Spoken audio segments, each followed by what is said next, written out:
Oh, so tasty.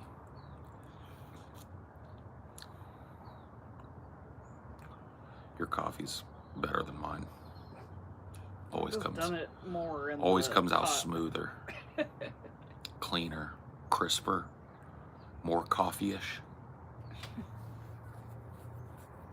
You've elevated my coffee game.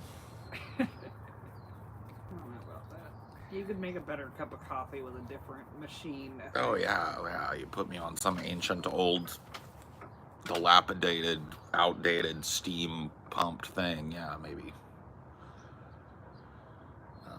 It's a brave new world out there, baby.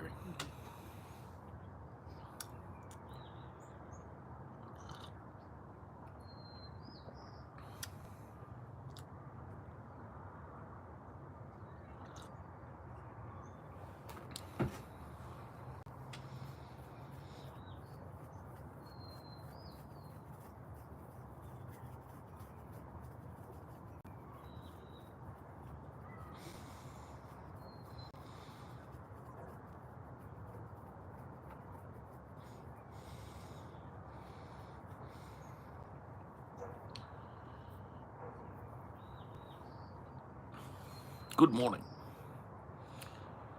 Here we are, once again.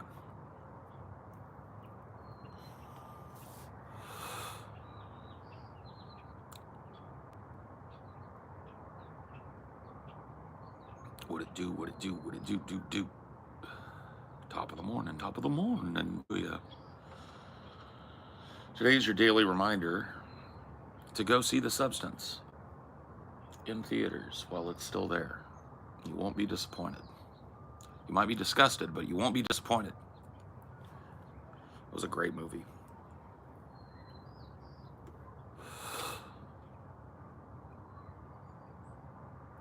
What it diggledy do, Mikey J.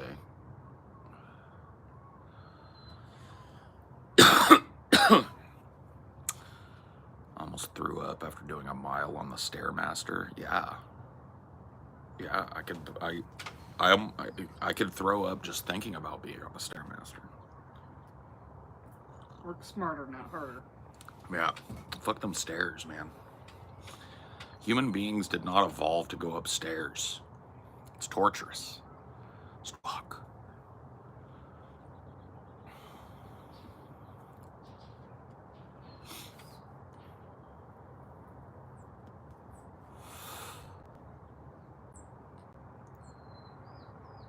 I was watching some of these YouTube shorts, live streams while I was pooping this morning. And the try-hardery just made me poop quicker, honestly. It's a feat. Huh? It's a feat to get you to poop quicker. Yep.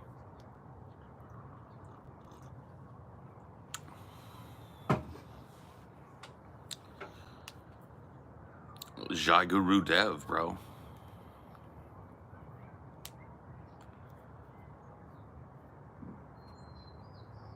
You look similar to one of the Harry Potter movie characters. Wow.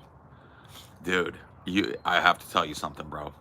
I'm going to give you an award because I've never heard that one before. That's a new one on me. 15 people an hour don't come in here and say that. You're the first one, bro. You're the most amazing person that's been up in here, bro. Wow. The level of fucking, I mean, it's off the charts. The originality, the virtuosity, the timing. I mean, it's all just 110%, bro. 110%.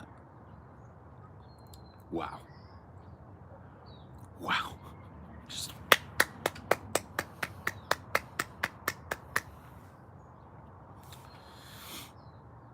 You're voting for Diddy? I don't think Diddy's gonna win. I think Diddy's name is mud right now, bro. Anybody that ever even talked to Diddy is hiding their fucking shit. A bunch of rappers and shit have pulled their whole Twitter down. Anybody who ever did a collab with Diddy is crossing their fingers that people don't rediscover it. You were at his last party? No, you weren't, Marcus. You've never been invited to a party, period, let alone a Diddy party, bro. Let's be fucking frank. You be Marcus and I'll be Frank, okay? No. No, bro. 100% you weren't.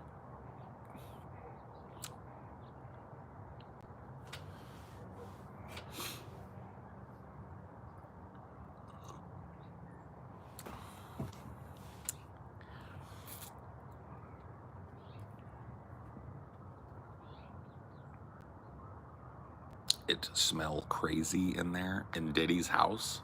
Probably just smells like coconut and booty.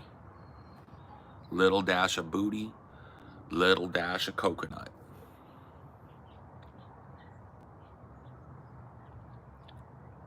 Rub your finger behind your ear and smell it. Smells like skin to me. I don't smell nothing back there. Wash behind your ears. Yeah, I do. Your mom taught you when you were 4. Yeah, Mom said that I would grow potatoes behind my ears if I didn't wash them. That's what she used to tell me. She used to say, you know, you'll get potatoes back there. You better wash behind your ears, wash in your ears, because you get potatoes. You'll grow a potato. That's what she used to tell me. And so even now, when I'm in the shower and I'm scrubbing up, I think, I don't want to get no potatoes. I don't get no potatoes. No potatoes. It's funny how little things like that will stick with you your whole life. Your parents telling you will grow a potato out of your ear if you don't fucking wash. And here I am, 45 years old, dude. Almost 45. Still worried about getting a potato in my ear. You see what I mean?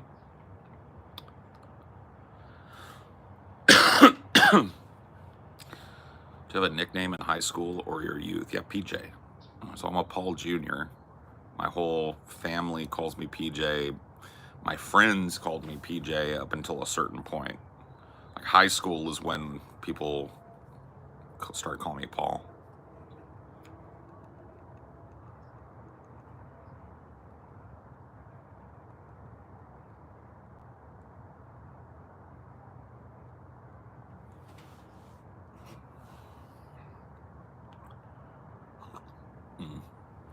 Yep. PJ doesn't bother me. I like it. It's just, you know, it's just my family that uses it now, pretty much. Yeah, it's like you can separate your adult life and child life by what people call you. It's a nickname. Yeah. You can tell who's known me long time. Yeah. Somebody's calling me PJ, they've probably known me a long time.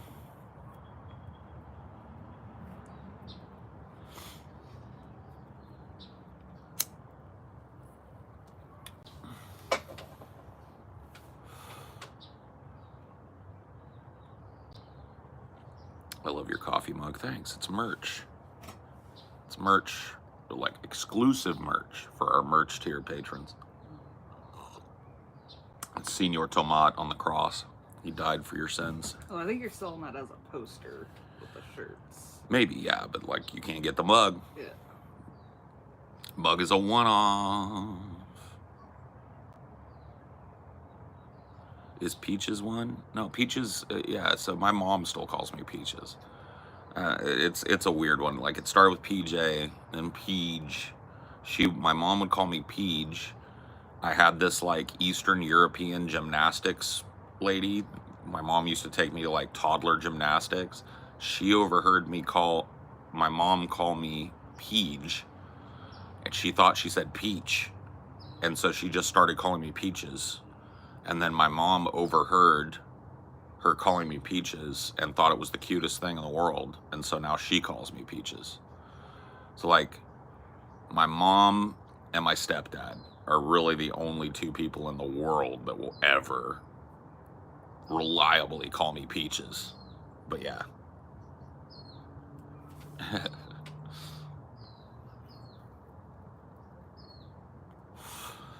Yeah, I don't mind it, you know. It's cute. Morning, Paul, coffee and all. Finest lad I can recall. Damn.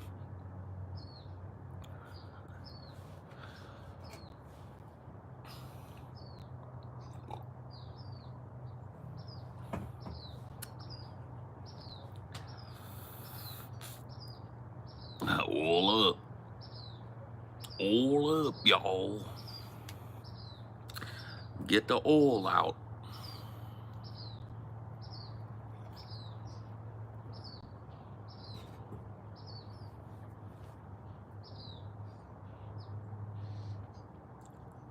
Paul, what was it like when the church and religion ruled the land? What was it like? I mean, the church and religion still rule the land, homie. They just figured out that business was better than church business, just general business.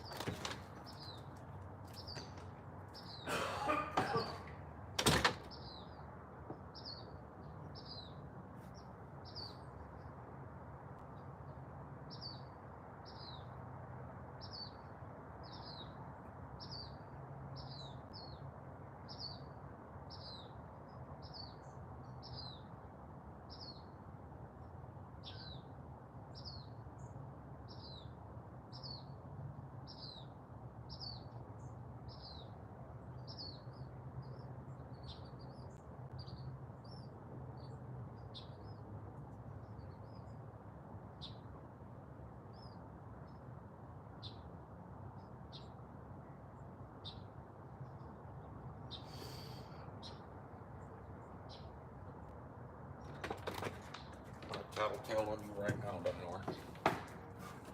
I saw a Dinor. Just now. I got a tattle. I got a snitch. I saw Dinor just now. Reared up on your desk with his paw in his brother's food bowl, doing this. Goodness gracious. Are you trying to steal a kibble?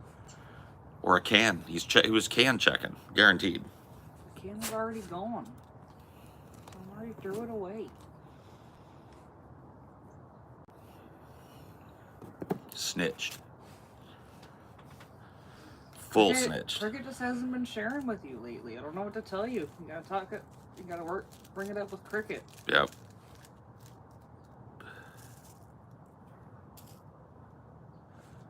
Cricket. Cricket don't feel like sharing with you. You just gotta deal with it. You gotta ask your Cricket for that can. If he feels like giving you the can when he's done with it, he will.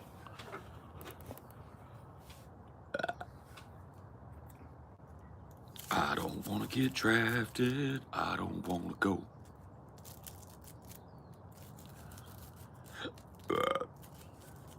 I don't want to get drafted.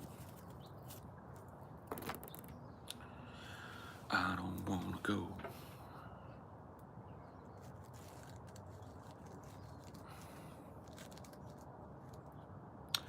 What's there to live for? Who needs the Peace Corps? Burn, burn, burn. I'm completely stoned. I'm hippie and I'm trippy. I'm a gypsy on my own. Walk past the Fillmore. Burn, burn, burn, burn. Drop by the wig store. Burn, burn, burn, burn. Burn, burn, burn.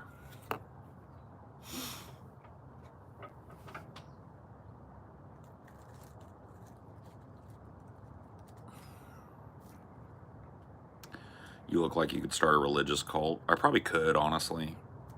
But I don't use my powers for evil, only for good. So, you know. For now, at least.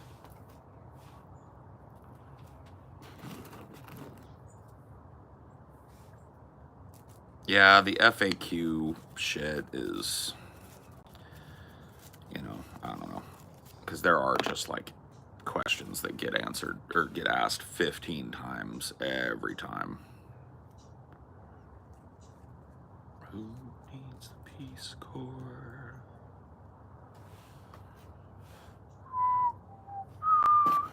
Guess I'll just walk out. I'll go to Frisco, buy a wig, and sleep on Owsley's floor. Walk past the wig store. Danced at the Fillmore.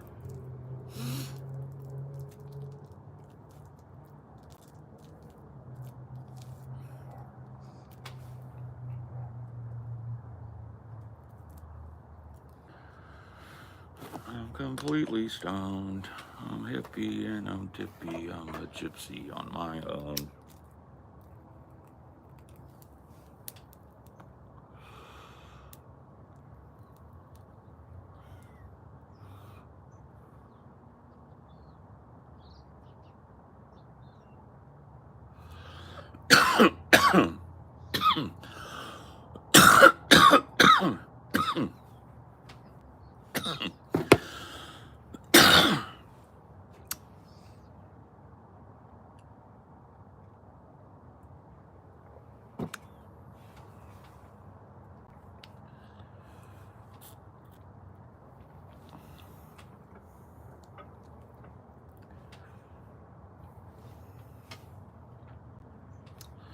If you were to do a poll in here, are there any topics that interest you? For polling people, I wish polls were useful, because I think like a snap shot of what the audience is thinking is kind of cool, but they're just so easily manipulable in the form that you can put out a quick poll. Like, it's way too easy to game them. It's like if you put out a poll during a live stream and you've got over 100 viewers, there's enough people that they're going to try and equalize the poll. Like, that's the game. It's like a meta game, right? They want 50-50. And their pursuit of that skews the numbers completely and it just makes it worthless to do. That's right, double tap to like. Double tap to like.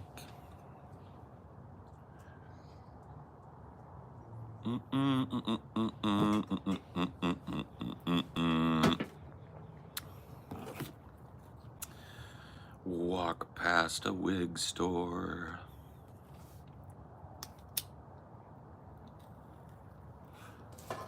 Palestine or Israel. I'm a one-state solution guy, so both and neither. I think it's time for the United Nations to immediately set up a transitional government like we've done in other Middle Eastern countries. Police the streets. Knock out any sectarian violence that happens on either side. Come up with a new national constitution that protects the rights of both Palestinians and Jews. And keep the UN in the country to enforce it until they are ready to take over their own shit. You know, I normally wouldn't advocate for nation building, but we've already got our dick in the beehive, so.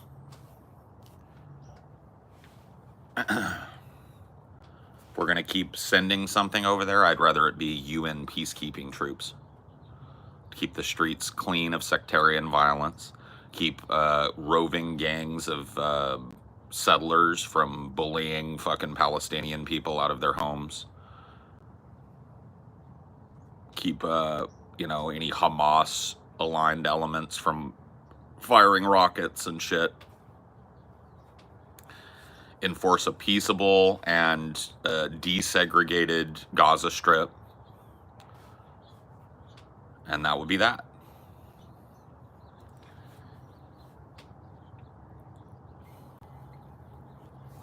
I feel like both sides of this conflict are constantly waving the flag for international aid. They want the United States to help them. Please help us. Please help us. I don't think they actually want the help. They just want to be materially supported. Right. They want the money. They want the bombs. They want the support. They don't want the help. But if they want that stuff, they're going to have to get the help. That's my thought process on it.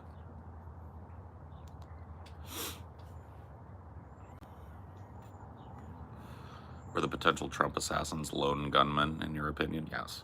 There's no other reason to believe otherwise. Yeah, people are crazy. Both of these people had crazy signs on their shit.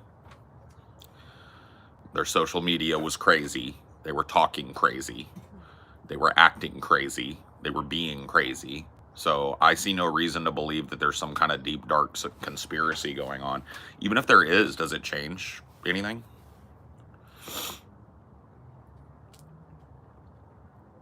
Hello, Nepal. How are you?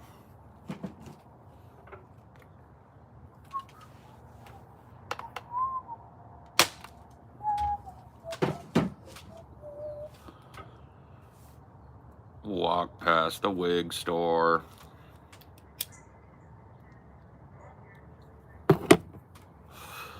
Yep. I do have a new weapon. The salt gun has come. They were both featured in BlackRock commercials. So does that? So what? Like, so what is the implication?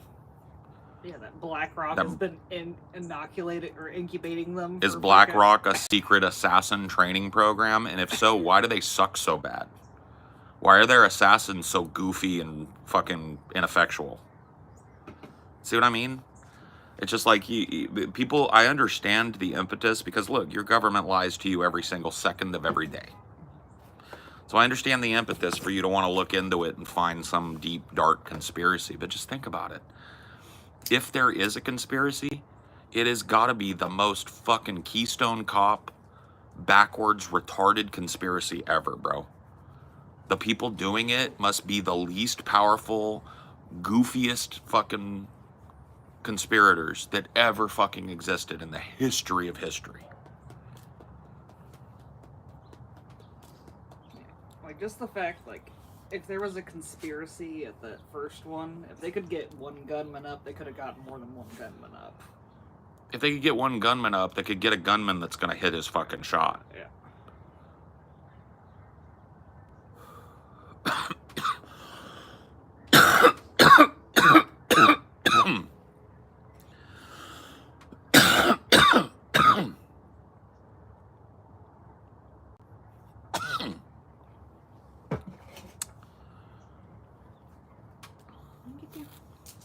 BlackRock is the largest asset manager in the entire world. Yeah, so they why also managed your assets. Probably your retirement account might be managed by them. Probably. The guy didn't have a scope. Yeah, why couldn't BlackRock afford to put a scope on his rifle? Did they feel like they wanted to just see if he could eyeball it? See what I mean? Why did BlackRock put that fucking moron in the bushes and have him sit there in fucking plain view forever until he was found? Like, why didn't BlackRock send somebody in a ghillie suit? You know what I mean? Why wasn't he ghillied up? Completely ghillied up. You see what I mean? Like, where's the conspiracy here? Send a goofy retard in a fucking 70s rock and roll shirt to kill Trump on a golf course? You gotta fucking be joking me. The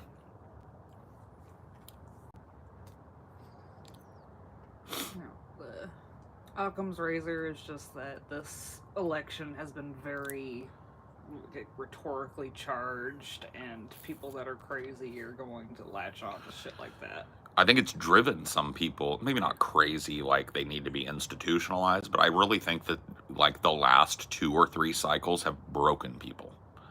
I think people's brains are fucking broken. I think we've come to accept an entirely different paradigm from our elections than existed for the entirety of my fucking childhood and young adulthood.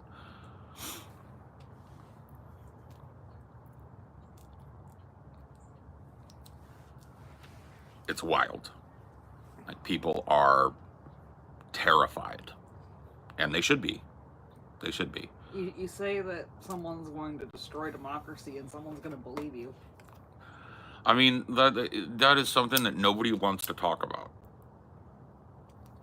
The rhetoric against Donald Trump, and this is just like, there are people out there that even me bringing this up means I'm a Trump supporter. But this, like, he's a Nazi, he's going to destroy the planet, he's going to put us in camps shit. What do you think that rhetoric, what do you think the end result of that type of rhetoric is? There's going to be a few crazy people who think the world is going to end if I don't destroy Donald Trump. It's like when you're and it's not just like online people that are saying it. The news media has been saying that Donald Trump will destroy democracy. He is a threat to the democratic fucking nature of our country. He's a dictator. He's a Nazi, right? This has been parroted now for almost 8 years, if you think about it. 7 years worth of Donald Trump and the media overreacting to every little fucking stupid thing. Bringing that up when he was running in 2016, the first time. That's 8 years, right? 4 years to 2024, 4 years to 2020, or 4 years to 2020, 4 years to 2024. That's 8 years. It's over 8 years. You're right.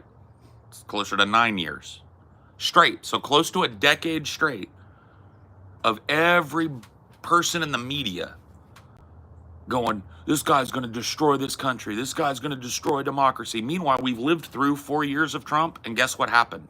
Nothing. Zero, nada, zilch, nothing happened. Stereotypical Republican administration. But everybody's acting like this dude is literally going to goose step in there and put the gays in the camps if he gets elected. What do you think how long do you think it takes when the media and everybody on social media is parroting these things? How long do you think it takes for that idea to reach the ear of somebody who's fucked up? Like unstable, fucked up, dangerous, fucked up. And nobody wants to talk about it. Nobody wants to take culpability for their bullshit. They weren't saying that stuff with the last campaign? Fuck, they weren't. You talking about the 2020 campaign? This is the most important election in history. Donald Trump must be stopped at all costs. Joe Biden is the only man that can stop him. If we don't stop Donald Trump, he will destroy this country. Or what? Dude, is your brain that fucking broken? You don't remember 4 years ago? I think people don't. I honestly think there's a lot of motherfuckers that don't really remember 2016. Yeah, they were saying shit like that about Trump in 2016, bro. He's a monster. He's a misogynist. He's a racist. He's going to destroy this. He's going to fucking cause wars. He's going to round people up into camps. He's going to destroy LGBTQ marriages. He's going to deport more people. You know what I mean? All this shit. Like, where do you think this hyperbolic shit, what's the end result?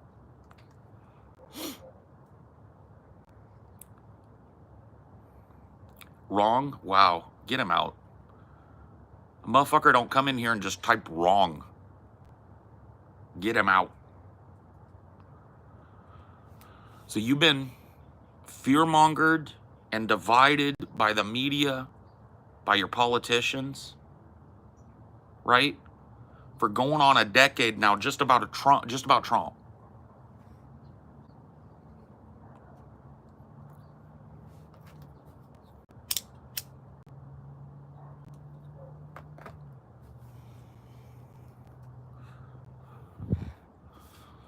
No, chaos and division, violence and discord are not the goal. The goal is hegemony. The goal is, how do we keep these motherfuckers distracted while we run out the back with the sack of money like fucking cartoon bandits? That's literally all it is, bro. Occam's razor comes again. Is there a global conspiracy to reduce the population by driving us to civil war? No. Is there a pretty fucking open conspiracy to keep the status quo in place so billionaires can keep raking money in hand over fist? Yup. Do a little Occam's razor, man. No, it's all about power. Duh. What do you think power is in this world? Cha-ching. They keep you arguing with your neighbor while they run out the back door with a big sack of your cash over their shoulder wearing black eye patch masks. Cartoon bandits. That's 100% what it's about. It's about stealing your bread. and they put these two people up, and they claim that one of them's going to destroy the world, and the other one's claim that this one is going to destroy the world. And the truth of the matter is, both of these people just want to keep the money printers going. That's all they care about. That's why big corporations support both of them. You ever wonder why big corporations donate to Trump and Kamala? Hedging bets? Because they know it doesn't matter which one of these fucking stuffed suits gets in. They want to make sure that whatever stuffed suit gets in preserves that status quo. So it's like it's time to fucking wake up. It really is. If you've been playing football politics, you've been parroting any of this shit that I'm talking about, don't Trump will destroy democracy. If you've said shit like that, what are you going to do when the camps fire up? You have been inculcated by a culture whose media doesn't know anything other than spin doctoring fear. Our media doesn't even know how to cover news anymore. All it knows is how to make you afraid of what happened. And you've been fed that shit, and now you're playing football politics, pretending Kamala Harris is going to save the fucking planet. You gotta be joking. Look at where you are. You ever just like stop and go like, let me take inventory. Where am I standing? What am I doing?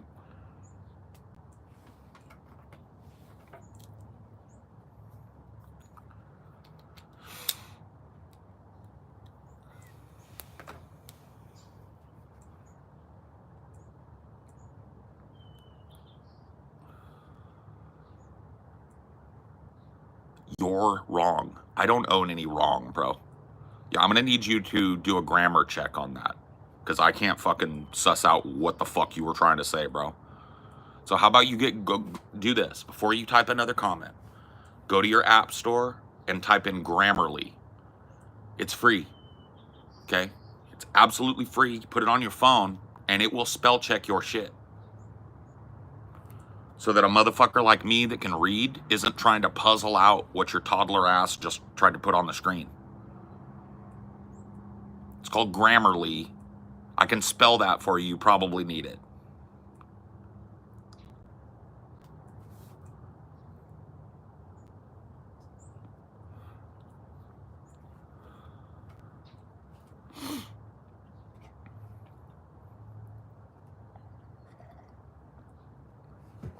Is what it is, bro.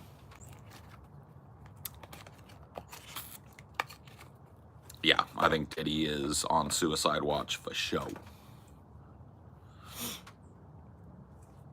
It's like it's piling up against Diddy, bro.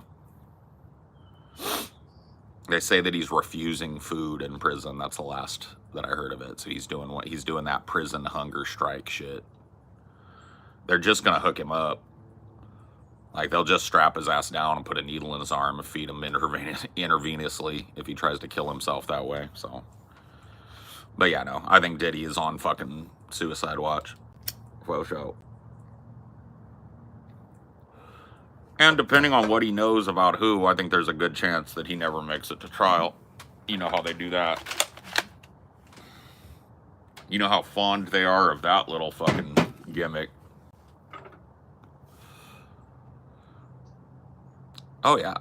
Like I said, if he knows something about people that actually have power, like if he's got dirt on, I'm not talking about like pop stars and rappers. That's not powerful enough for them to kill him. They don't care. There's always some up-and-comers waiting to step into the shoes of a Jay-Z, okay? They don't give a fuck about getting rid of a Jay-Z. They'll throw Jay-Z right to the fucking wolves. But if Diddy's got stuff on politicians, powerful corporate leaders, powerful influencers and shit, his fucking ass is dead, bro. Capital D dead.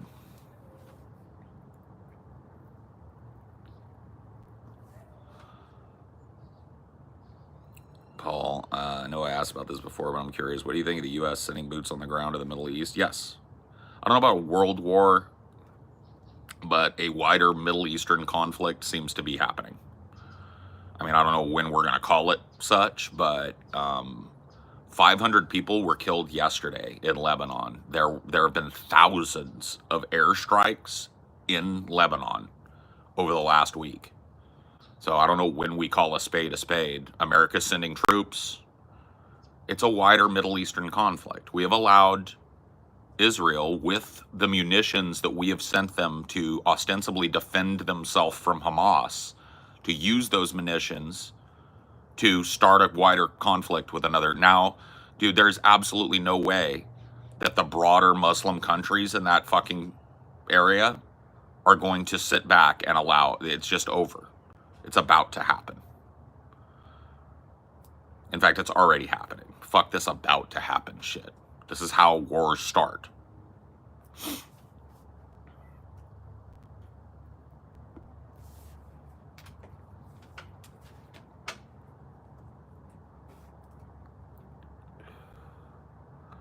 Vivek for Prez. Vivek Ramaswamy will never come close to power in this country.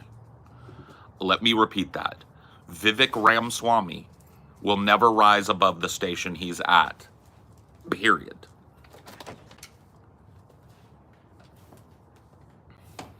Is it true that trans women and then men who transition to women cannot be drafted? I don't know. Yeah, I really don't know. I don't know what the rules are with that. Trump, we need to terminate the Constitution, and I'll be a dictator on day one. Trump, let's nuke a hurricane. Also, Trump, we'll make Mexico pay for the wall. Like, how do you balance Trump just talking shit on the campaign trail and Trump actually telling you he's going to be a dictator? Like, where do you get that? How do you separate it out? Is it just rhetorically what matters to you? So when he says something stupid like, I'm going to get Mexico to pay for the wall, do you go like, how's he going to do that? Is he going to start a war with Mexico? Is he going to kidnap the president of Mexico and force her to build the wall? Or do you just go no, he's talking shit. But when he says the other stuff, you go, see, he said he's going to be a dictator. You guys are fucking children, bro. Literal children. You act like kids. You act like kids whose older siblings have told them that there's an alligator in the pool and you're actually afraid of it.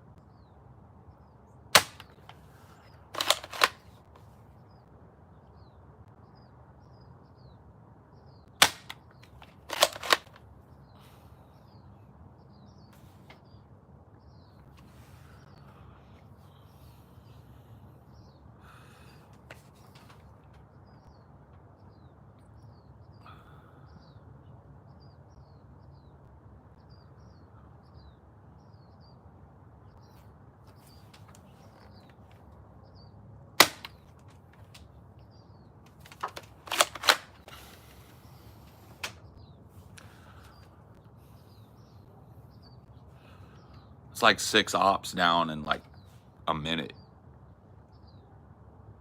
Dude, I just killed 6 flies in a minute. This thing is straight deadly.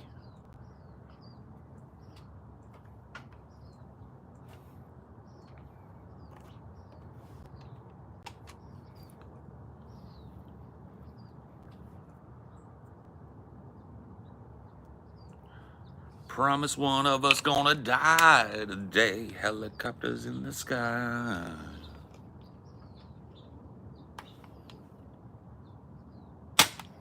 Ooh. And your mama.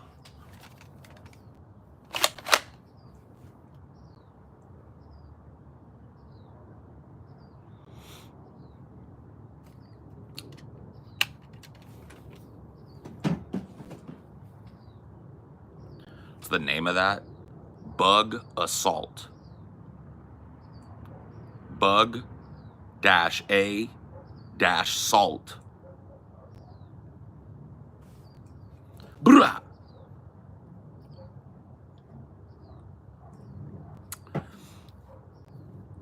The revolver is a ripoff. Let me, do not get the revolver. I'm just letting you know. The revolver is $125. You can't load it with your own salt. This one, you just pour your own salt right in there. See it? The revolver, you have to buy their ammo. So their ammo comes with like, it's a 6-shooter, so it comes with like these little caps that are preloaded with a little plug of salt in them. You can't load them again. So you have to use their ammo, and you have to buy CO2. This is 50 bucks. 125 bucks for the revolver, 50 bucks for this. Have to buy ammo for the revolver. Salt is the ammo for this. Have to buy gas for the revolver. You pump this.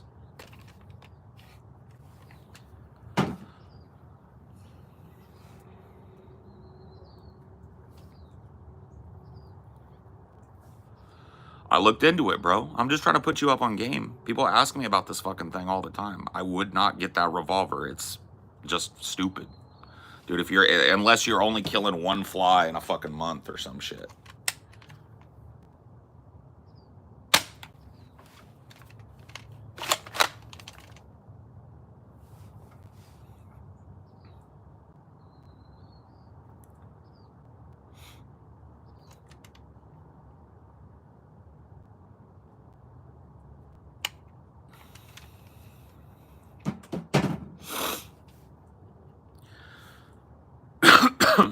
I'm sure they're working on one where you load a CO2 cartridge up and it's semi-auto, where you can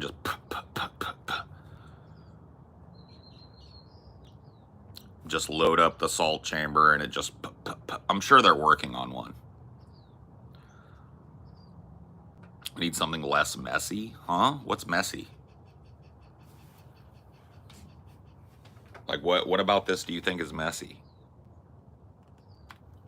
God damn it. Safety.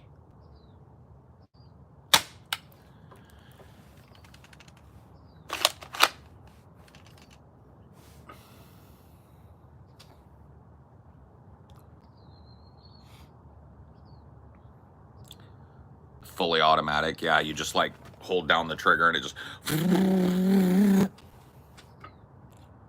that would be badass. That would be badass, I'm not gonna lie. Because you could just clear them out of the air with that. You see one flying around, you just like 8 of them drop.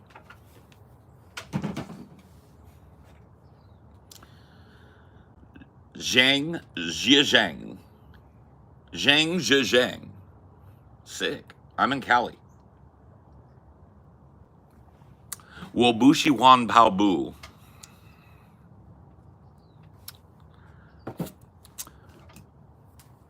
Woshe Megworen. What's your stance on guns? Get 'em. Get 'em. No, I don't know. I think that we should have some fucking common sense regulation on guns, but I'm all for you owning a gun as long as you're willing to be responsible for that gun.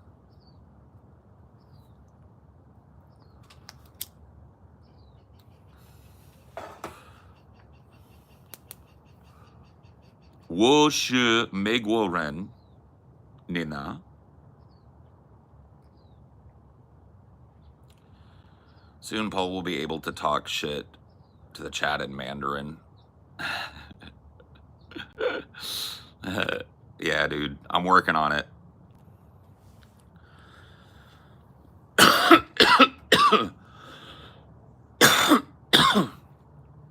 Are you circumcised? Bro, that's... Dude, you didn't even buy me dinner.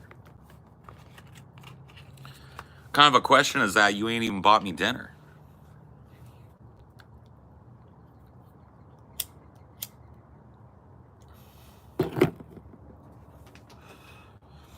Wo Shi Huan Shangwang. That's the dude. There are so many little words in Mandarin that are so fucking cool, bro. Shangwang means going online. That's like if you're gonna get online. Shangwang. Wo Shi Huan Shangwang. Nina.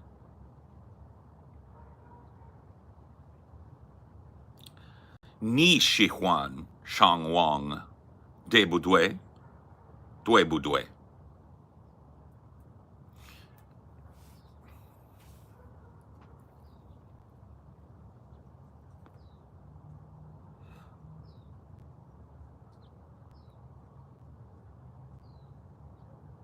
Is that Chinese? It's Mandarin, yeah. How do you learn Chinese? Duolingo is what I'm using right now. I want to get good enough. Well, I'm learning Pinyin first because the Hanzi is a little. It's going to take me a long time to learn to read Chinese Hanzi, but I'm learning Pinyin. And I'm trying to learn conversational Mandarin so that I have a basis. The idea being I want to be able to read the Tao in the original Chinese. No, I don't have a partner to practice with, unfortunately.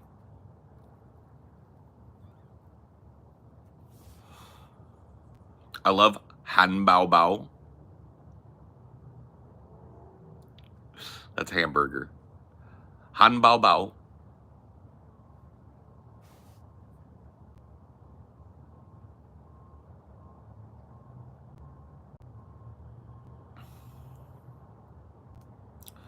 What is the Tao? The Tao Te Ching.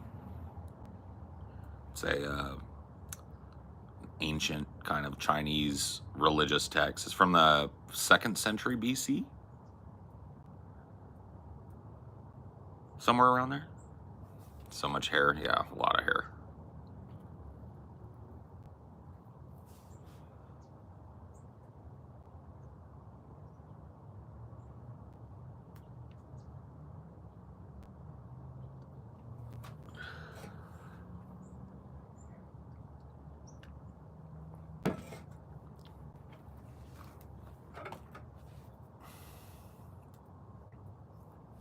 Dui. I like that. Dui. That's right. That's how you say that's right. Dui. It's just like, I'm having a lot of fun learning Mandarin is what I'm saying.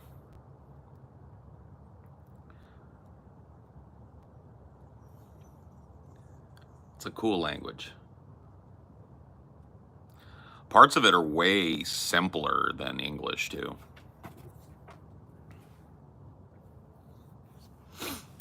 Like me saying "wo bu shi huan pao bu," that means I don't like to run, right? Which is true. But if you translate it directly, it is I know like running.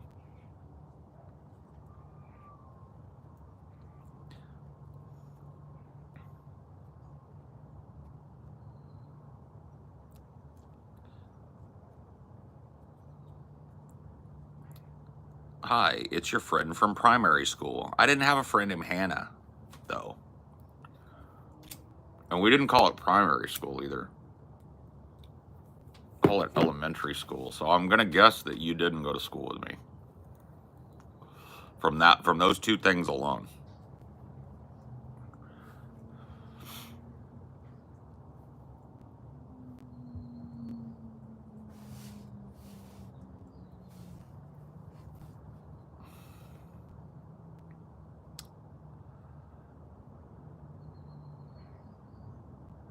Wildwood, Missouri. I live in California, so born and raised. So you and I have never met. Chinese, well, some of the stuff, yeah. Some of the grammar. What is the other?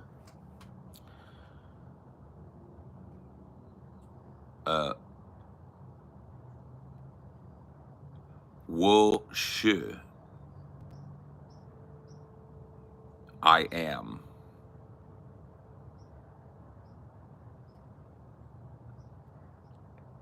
You have beautiful eyes. Oh, thank you. That's very nice of you to say.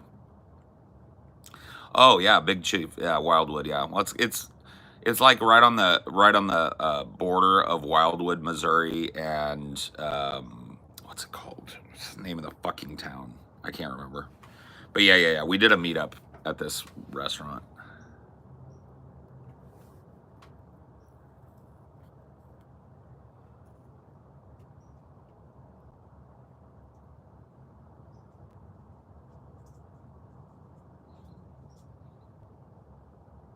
How much screen time is too much for kids? I don't know, bro. I mean, I think the long-term studies will be better at coming up with an answer to that than I would.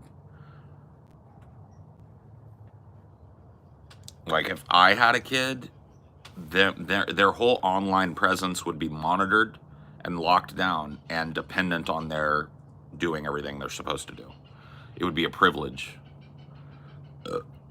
So they would get a locked down device, probably not before the age of 10.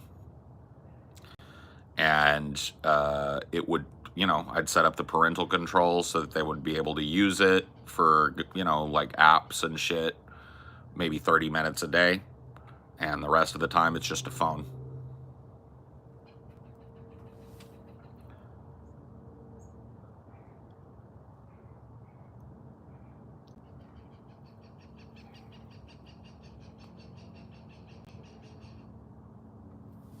Yeah, I believe there's intelligent life on other planets.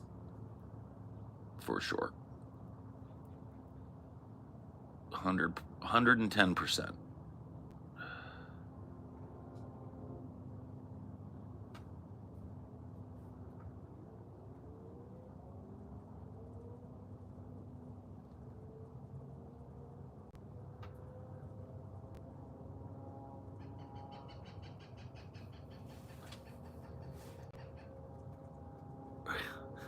Birds, man.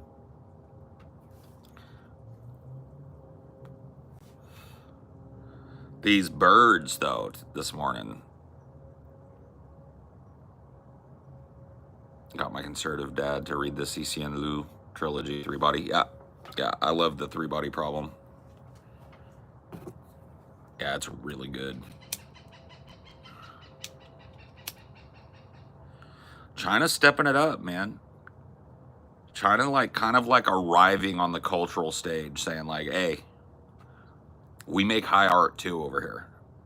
Seriously, China's been stepping it up, man.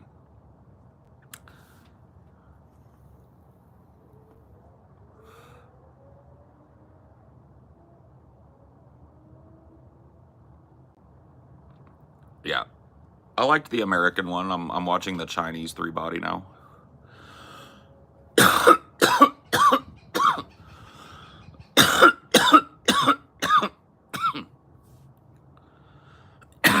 Yeah, monkey souls. China's been stepping it up, bro. Black Myth, Wukong it's easily the prettiest, most intriguing game that I've played this year by a country mile.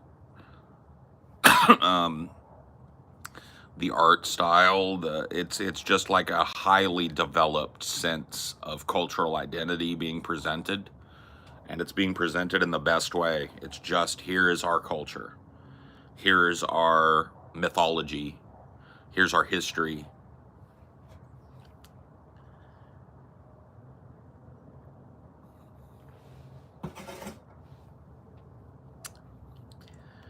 It's great.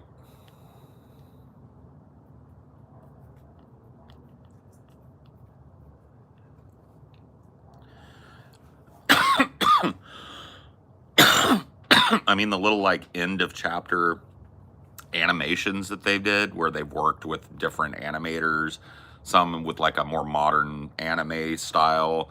There was stop motion used for one of them. I mean, it's just high art shit. It's them saying hey, look at us. Hey, we're a 4,000-year-old empire.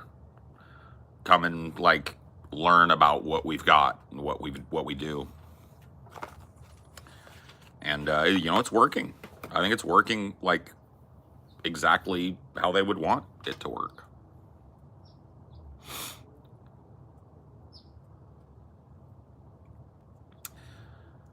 I mean, high art, I don't even know if, because here's the thing.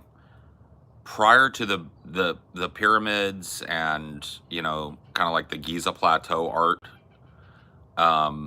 in Turkey, they're digging up a site now called Göbekli Tepe that completely upends what we think about human beings at a time where we assumed we were small bands of hunter-gatherers. They're unearthing these huge pillars that are intricately carved with the faces of animals and people and gods and shit.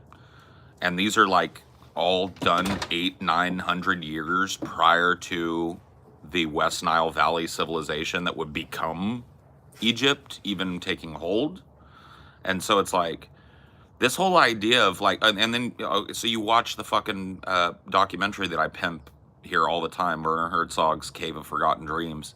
You ask yourself, like, when did humanity first create what you would call high art? And the answer after watching that is in the fucking Stone Age. And maybe even way before that.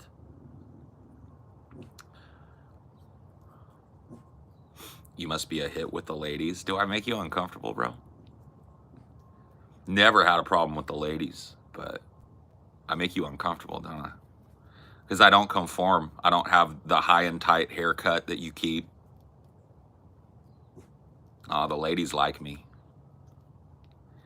My college history teacher says there is no evidence that there were 10 times the amount of Native American Indians, over 100 million.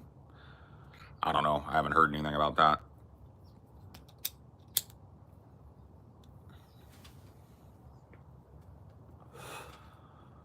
Cave of Forgotten Dreams is about a cave in France that opened up after a landslide that had been sealed by a landslide for 30,000 years or something like that, 25,000 years. They opened it up and it is absolutely dripping with carvings and cave paintings that are designed, it's like proto-animation. They drew horses in various stages of running, and when you look at it well lit, it doesn't look all that great, but when you take a torch and run it across, it looks like the horse is doing this. And these are people, these are Stone Age people. There are deeper recesses of the caves where they're like ritual rooms where the central pillar is carved in this like goddess figurine. This kind of like what they call fertility bust or a Madonna figurine, where it's like just the torso of a woman with large breasts, a pregnant belly sometimes, or a large belly, right? So these were people that had a very rich artistic experience. There was performance, there was art, there was culture, right? We just know very little to nothing about it.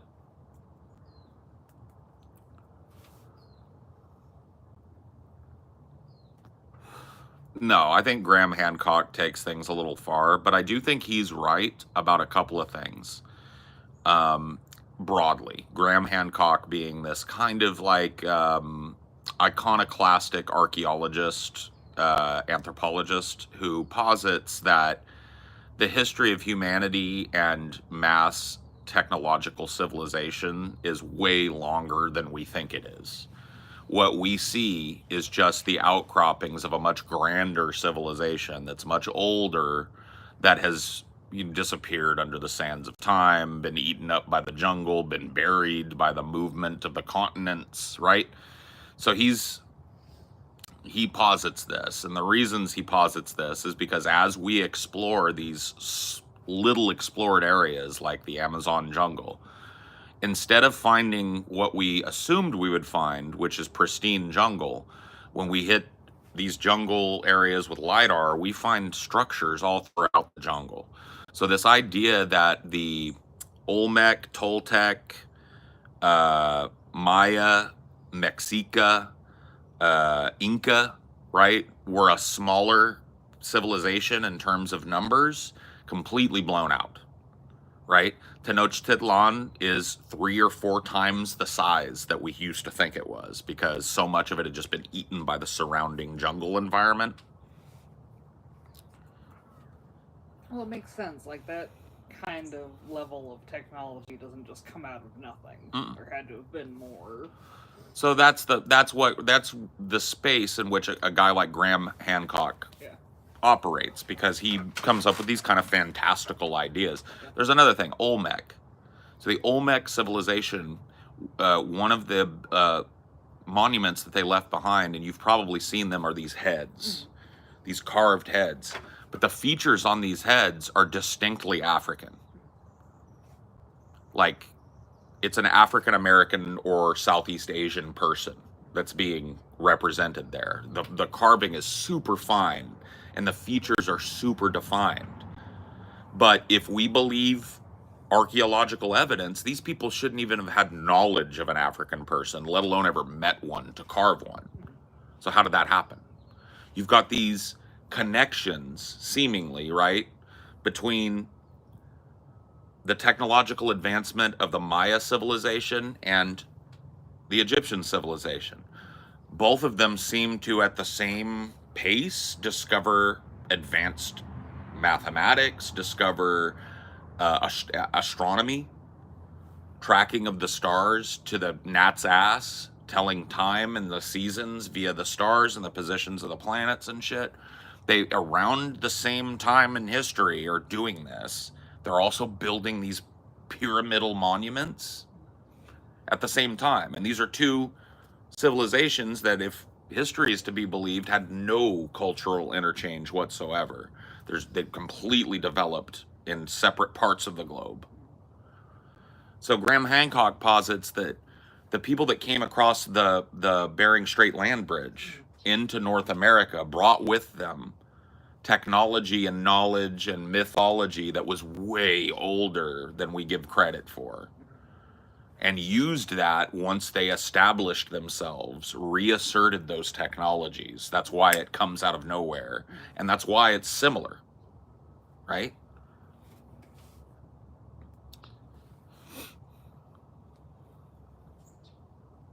But I think he goes too far. I think he posits too much. I think he is correct in that we are going to have to rethink these ancient civilizations as we discover more. I don't know that it necessarily means, you know, the things that he says it means, that there was some super advanced human civilization, or maybe multiples of them over the course of, you know, the last 30, 40,000, 50,000 years. They rise, they fall, a few people retain some of that knowledge. We kind of reduce to a hunter-gatherer kind of civilization again, but those pieces of knowledge are carried. And then once we stabilize again, as that knowledge expresses itself, and then it's buried, maybe even destroyed by some other civilization. Think about that. How much historical evidence was just absolutely reduced to rubble by some other tribe of people who, that's a foreign god.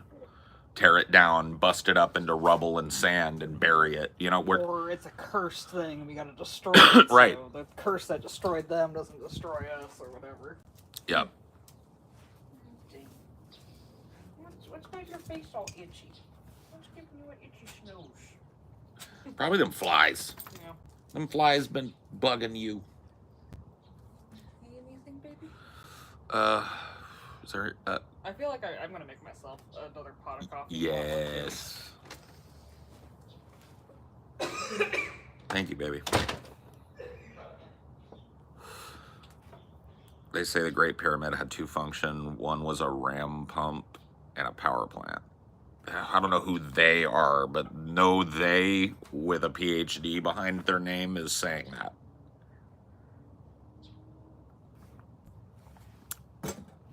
Love the Dolly episode. I'm glad you enjoyed it, man. I loved making that episode.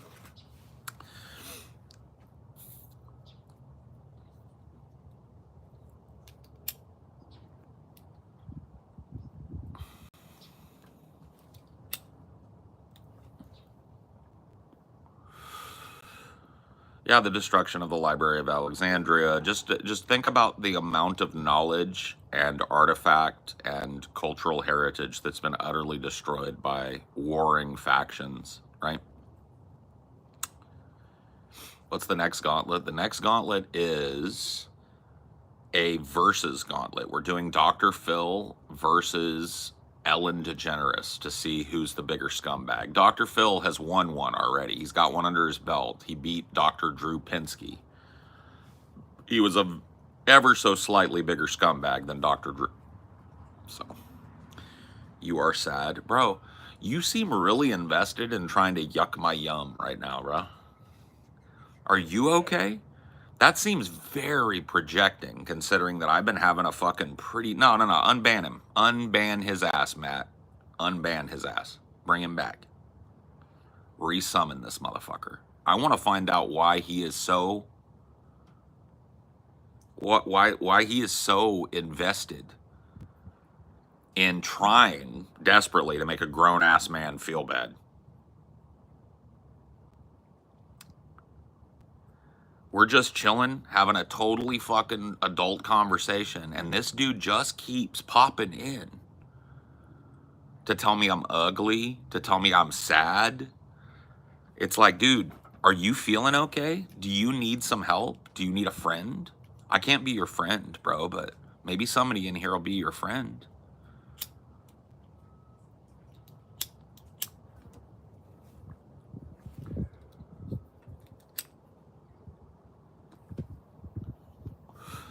Nah, there's plenty of shame in the world.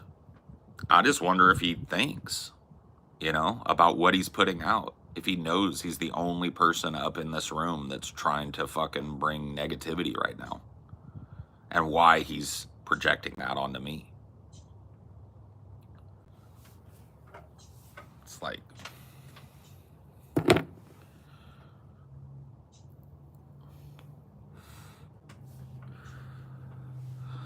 I know there are people out there that put a tentative foot into the online space, but bro, I've been doing this since 2006.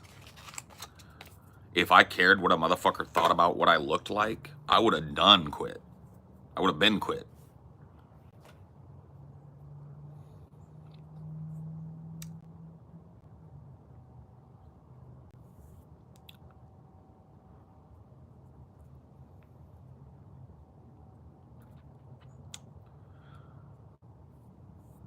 Negative coping mechanisms of the powerless. It's pretty sad, yo. When you put it that way, it's actually kind of legitimately sad. Yeah?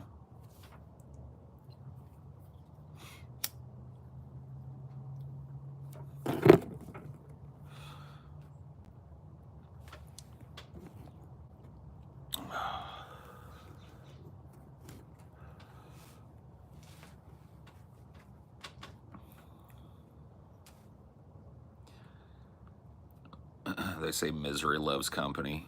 I guess so, yeah.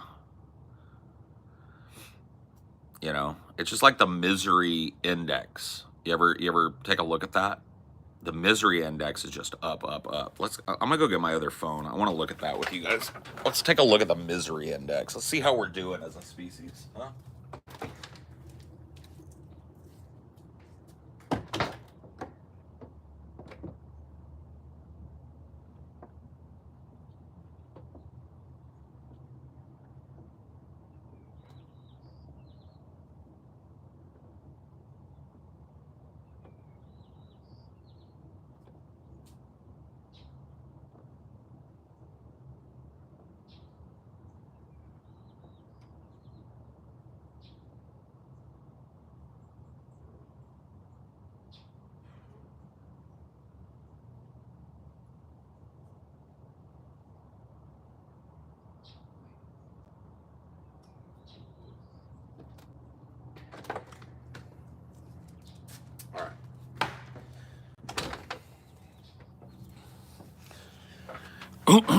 So let me remind everybody in here before we take a look at this. I haven't even brought it up yet. That there are people, and you won't have to look very hard to find them. There's probably a few of them in here that'll tell you that, like, this is the greatest time to be a human being ever. That our civilization has produced more peace and more stability than any other thing. There's no better time to be a human being than now. You guys heard this type of shit? When people are dissatisfied with how something is going, people want to refer to the past and go like, oh, look at this misery. Let's take a look and see how that plays out.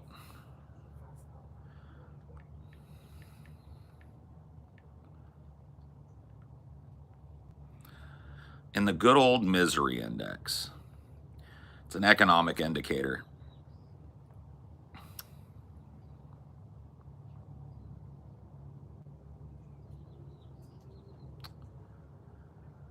Okay, U.S. misery index is currently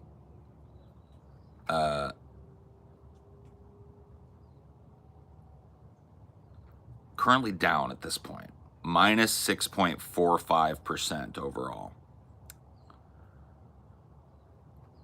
So it sits at 6,731 on the index.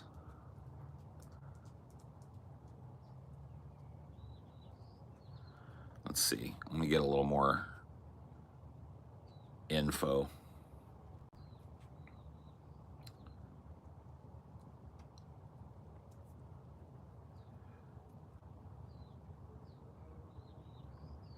Inflation plus unemployment. Misery Index attempts to quantify how the average citizen is doing economically. It's calculated by simply adding the annual inflation rate to the seasonally adjusted unemployment rate. One of the charts below includes inflation, unemployment, the Misery Index, and who was president at the time. According to a paper in the American Economic Review called Preferences Over Inflation and Unemployment, Evidence from Surveys of Happiness, unemployment causes 1.7 times as much misery as inflation does. So the Misery Index should probably be calculated by multiplying unemployment by 1.7 and then adding it to inflation, but that is not the way it is done. Recent events in the post-COVID era seem to bear out this conclusion, as the country seems to be suffering less with high inflation and very low unemployment. Those suffering the most are those on fixed incomes who must deal with declining purchasing power of their limited budget. Unemployment 4.2%, inflation 6.73%. That's the current Misery Index. This month, inflation and unemployment are down, so the Misery Index is down. In early 2024, the Misery Index was pretty stable, with March 2024 at 7.28%. April, it fell to 7.2, blah, blah, blah. With inflation skyrocketing in early 2022, the Misery Index was approaching miserable levels of 2011 when it reached 12.73, with high unemployment, low inflation. But this time's conditions were reversed. People still had jobs, and household savings were at record high levels. Just before the pandemic, households had held about $1 trillion in what was effectively cash, a figure that had ballooned to $4.7 trillion by the second quarter of 2022, because people were quarantined, getting stimulus checks, and not spending. So despite the fact that rising wages have not kept up with inflation, and although inflation hit those on fixed incomes especially hard, the general populace was able to fall back on savings that they amassed during the pandemic.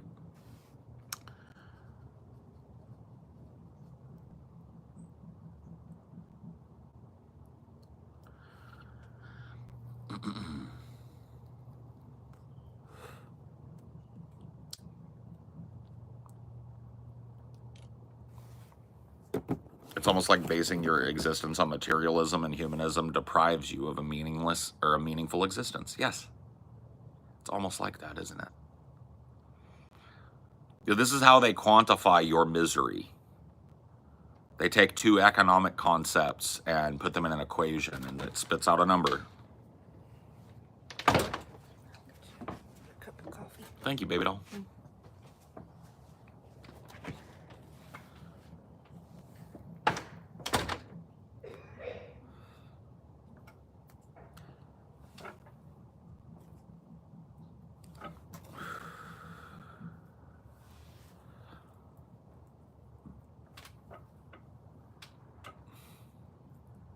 Nah, man. You were able to fall back on your savings. Everything's chill. Everybody loves dipping into their savings for necessities. That contributes positively to the human experience. Always. Right? Right?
the zone with it. Freaking Prager, you. America's becoming Maoist. Dude. If only, bro. If only. Okay, maybe not the persecution of intellectuals, but the persecution of landlords, I can get with that. I'm all for that. Let's bring these motherfuckers back down to fucking...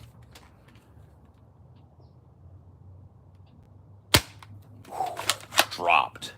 1, 2, 3.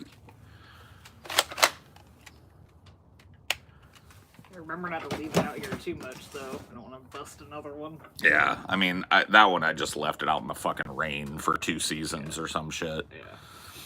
It just can't be out in the rain. Get all clogged up. Yeah, no more waving that fucking racket around like a caveman. We tried, but it just wasn't hitting the same. Goodness, you need all the nap time today, D. Oh. You need mom to protect you. Paul, why do you hate landlords? Aren't they similar to any property owner like Target or Walmart? Yeah, I hate those too. But no, why do I hate landlords? Just the reason I hate them is inherent in the title. The idea that they lord over another human being the need for shelter. Their investment is in someone else's need and profiting exclusively off of that need.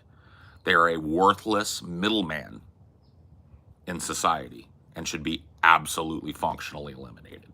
Raising prices on everything else because they decide and collude to make sure rent prices always go up no matter what. They squeeze your ass.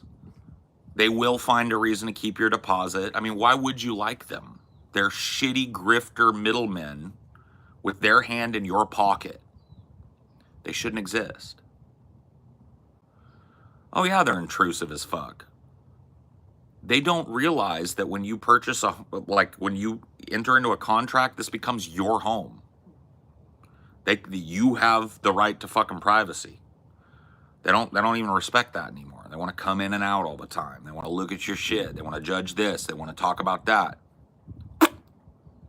Yeah, renting should be illegal. Every home right now that's owned as an investment property that's currently occupied by a rental tenant should be seized by the government, and the rental tenant currently in that given the opportunity to purchase that property by continuing to pay their fucking rent. Period. So many of these rental houses were just bought by the landlord and then the tenant just paying their mortgage. Yep. Oh, that's 100% of what it is. It's like these investment landlord types. It's 100% of what it is. So, fuck them. Yeah, they shouldn't exist. Fuck them all. Yeah, it's a tax haven. So let's say you buy a quote-unquote investment rental property, and then you just don't rent it out.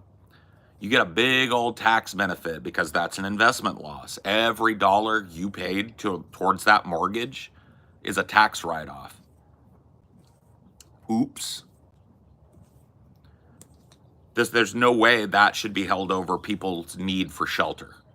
Somebody needing, some rich old fuck needing a tax write-off. No thank you.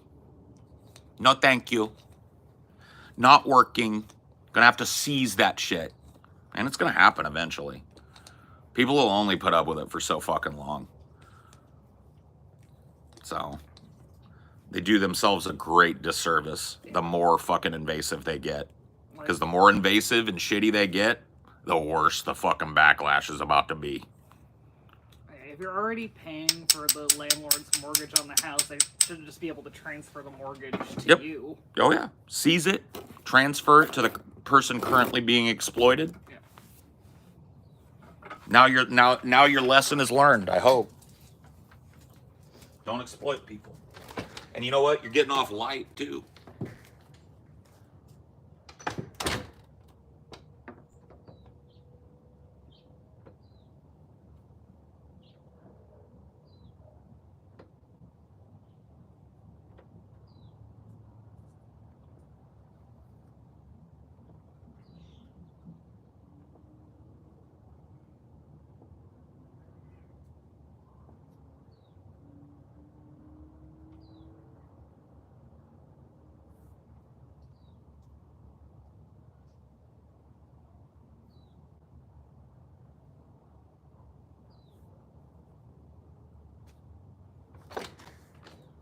Coming out? Or you staying in? Staying in? Okay. I love how he just looks at you when he's not gonna come. Cocks his head. He's like, "You gonna come?" Okay. But now he's gonna nose at the door like he's shut out of the fun. And it's like, what? High interest rates, just a money grab. If they wanted to control house prices, they could just put a limit on how much. Yeah. They should, like, there's a number of ways that they could do it. Make it functionally illegal for a person to carry more than one mortgage. Yeah, like if you're gonna be a landlord, you have to have it outright owned. Yep, you have to purchase it outright with cash, and even then, like disrupting the whole landlord cycle needs to happen. Because these motherfuckers will find ways around it. They'll limber up capital and they'll just keep doing the same shit.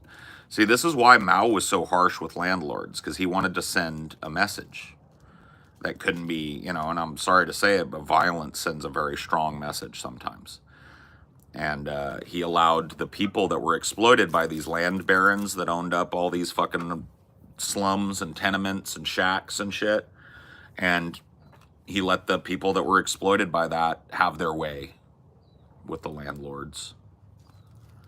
Sent a huge message. Those that capitalize on the misery of other people and compound it are not welcome here. I don't think it needs to get that far, but I do think it's going to have to sting. They're going to have to lose. And you know what? That's just investing. You know what I mean? You make an investment, sometimes you lose, man. It's like gambling. It's just like the whole concept of like passive income is pretty absurd. Yeah, it has to stop. Can't exist. Shouldn't exist.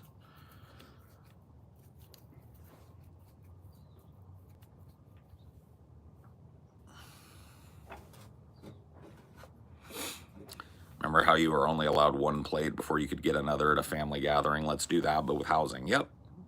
One family doesn't need more than one mortgage. And if you need a bigger house, guess what? You sell the one you're in and you purchase a bigger one. Isn't that great? Seems like it works to me. But now it's like, oh, I want a bigger house, so I'm just going to sit on my starter house like an egg. Yep. So no one else can afford a starter house. Or I want an even bigger house, so I'm going to not only sit on my starter house, but I'm going to purchase up other little starter houses and sit on them like an egg too. These motherfuckers, bro. All right. Let's do it. Let's rock. Dude, those fucking ones around you, I want them so bad, but I don't want to pelt you with salt. Come on. Got him. Come on, land again. Get on there. Oh, both of you. Oh, double kill. That was 2 for 1 right there. That was beautiful. And they're still fucking bugging?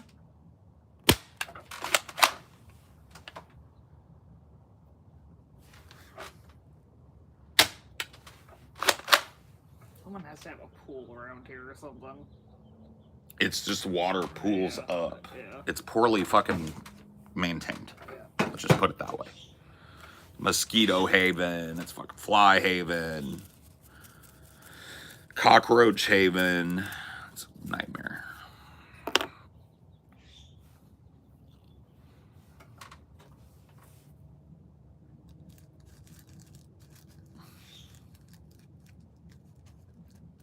Slumlord ass exploitative motherfuckers.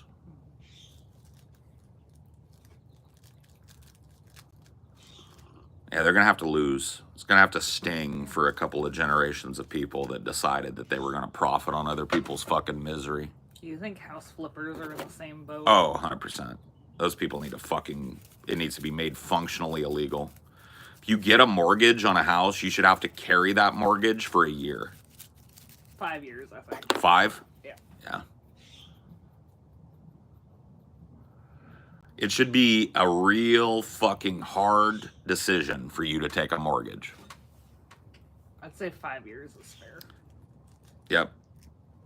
Mandatory. You have to carry that mortgage for 5 years. You have to reside for 5 years in that place.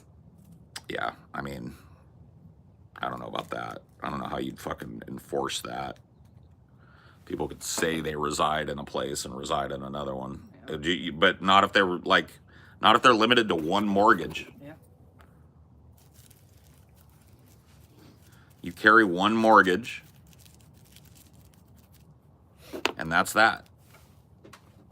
That would stop a lot of it. Make it impossible for any kind of investment entity to own a piece of residential property. So no banks, no hedge funds, none of that. Like, there's no reason why they should ever own a residential property. They're not residential corporations. Residency should not be part of what they do, other than providing financing for such. But yeah, they should not be, no holding corporation, no corporate entity should be allowed to hold a piece of residential property. Period. Unless they are functionally using it for people to reside in.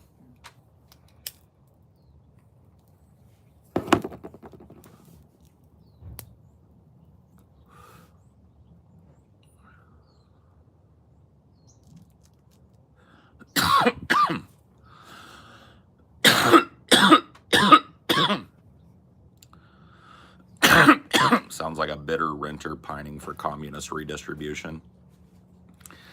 Hey, dude, my type of person is only going to pine for so long. Because guess what, dude? Eventually, people are not going to put up with the bullshit. Hold on, baby. No, you got it. It's already caught. Oh, it's already caught. Yeah, yeah, yeah. That's why it wasn't moving. Now you got to cock it again. Ooh, 2 down. Oh, that one flew. Oh, he's back. He's back. Oh, that's the ace. The Red Baron.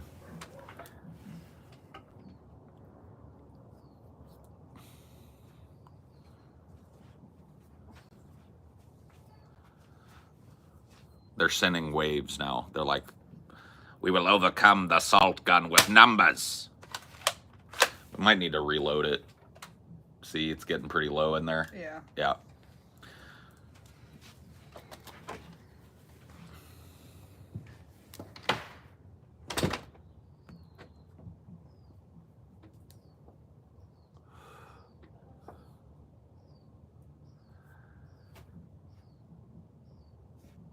Yeah, you motherfuckers are dead.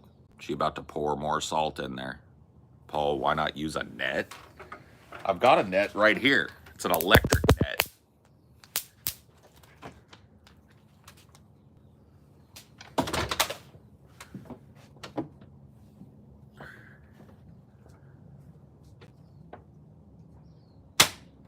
Got him.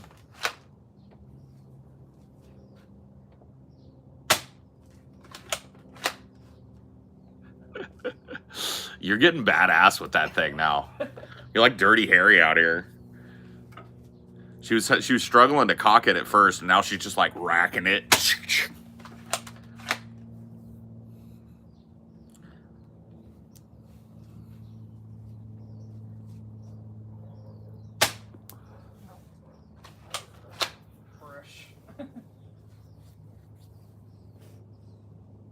They make one of those that has compressed CO2 carts. Total ripoff. Don't get it. Yeah, that's 125 bucks. You have to use their ammo, and once it's spent, it's worthless. You have to buy more from them. Fuck that, dude. This one just runs on salt. 50 bucks. Get this. Don't get the fucking... that other one's a novelty. Share that joint with you? Fuck no, Spino. Dude, you know what, dude? I would chill with you, Spino, if you weren't such a douchebag. You realize you push people away from chilling with you? Like, there's no way, dude, because I know that, like, 2 rotations in, 2 puff passes in, you'd start with some religious bullshit. And I would definitely want to kick you out. So no, I'm not going to share this joint with you. I'd share it with some of the people in here, like Blind Programmer. I'd smoke this joint with him all day long, every day. I don't even know if he smokes. I'll stop hoarding it. No, you ain't hoarding it. You hunt as long as you want to, baby. You feel the instinct. You were getting in the kill cycle, okay? That's good. All right, fuckface. Stay right where you are. It stings a little bit, but I'll shoot myself with it. It doesn't sting bad enough to penetrate the skin. Takes a douchebag to know a douchebag, Paul. Bro, see, that's the thing, though. In my life, I'm not known as a douchebag. I'm known as a kickback, chill dude most of the time. Cool to smoke with, cool to hang with.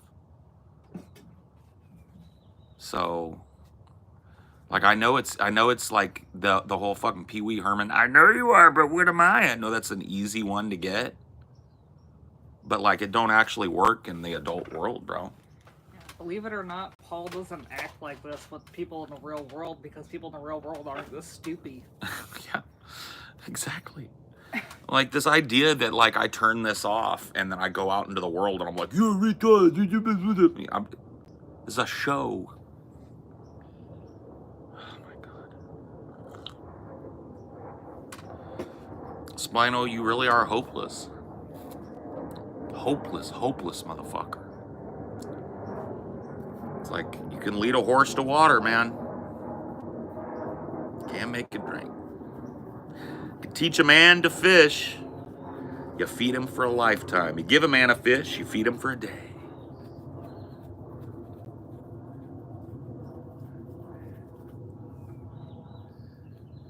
This is Paul's venting sesh.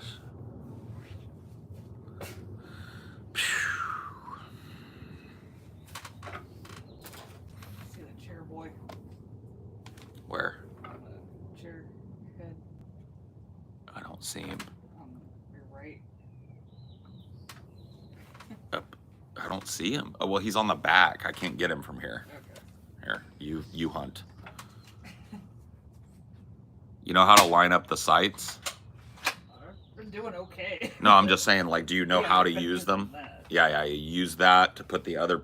Yeah. Yeah, you center it on them. Yeah, you're doing really good. Just letting you know.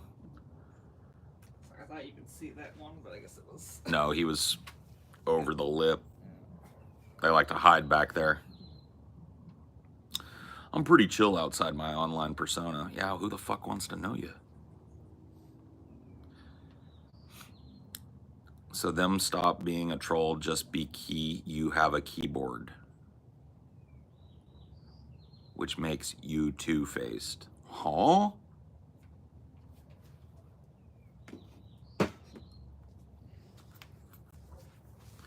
Say what?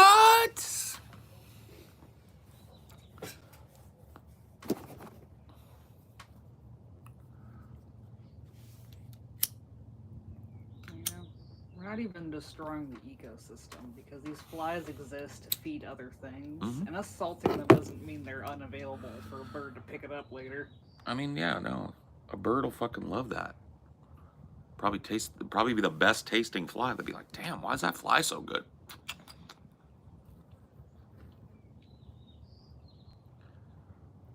And hopefully they'll start hanging out here more. Hey, them good flies, they're easy to get. They just lay around and they taste hella good.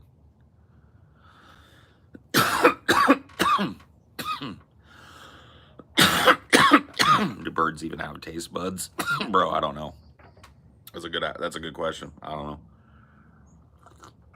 know. Let's ask Siri.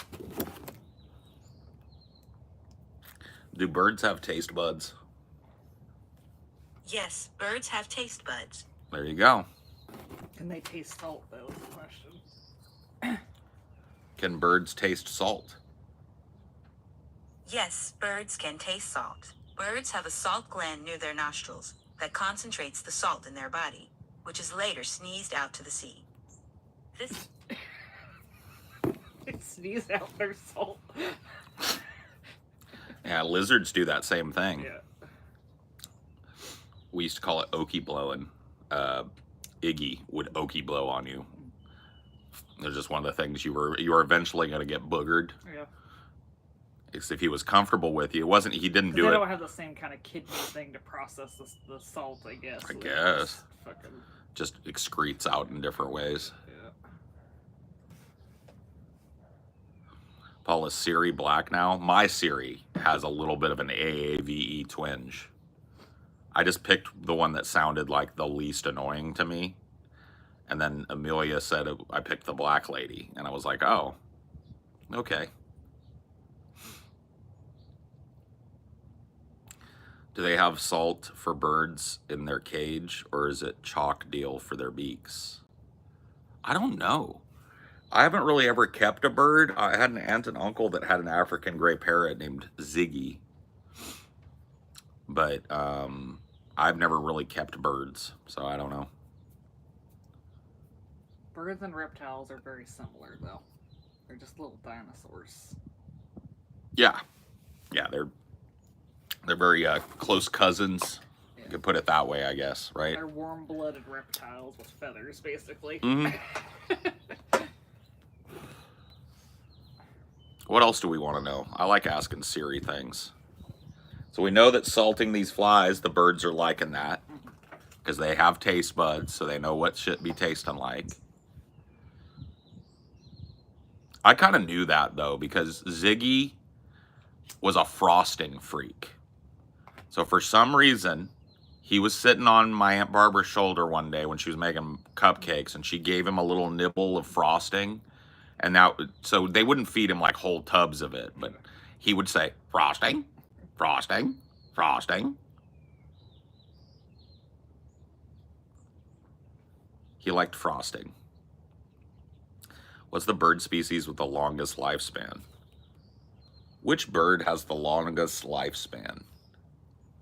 The bird that's known to have the longest lifespan is the Laysan albatross. This wild bird can live for up to 50 long years. Wisdom, the Laysan albatross, holds the distinction as the oldest known wild bird at 70 years of age. There you go. The Laysan albatross. There you go. Could be 70 years old. Dude, parrots can live 30, 40 years. That's something that like people don't understand. You It's can't just get a parrot and be like, oh yeah, I had a parrot, it died, they live 5, 6 years. It's not like a dog. Like a parrot, like a well-kept African gray parrot like my aunt and uncle have. Ziggy, to my knowledge, is still alive.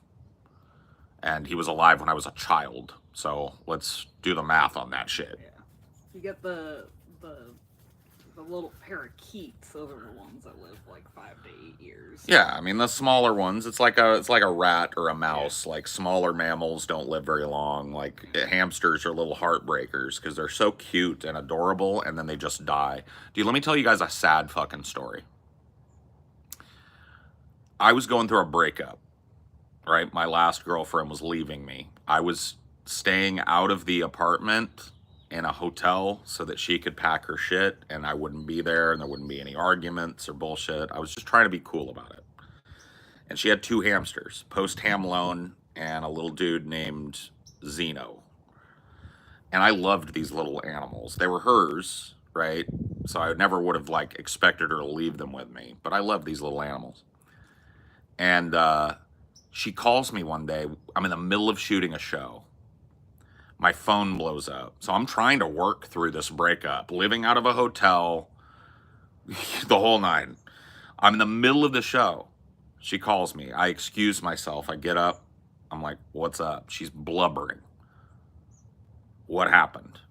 Honey, come home. And I'm thinking like, fuck, Dinor. That was the first thought in my head was like, shit, something happened to Dinor. So I just like immediately told the guys, hey, I gotta go. Went home, fucking post-ham loan just died.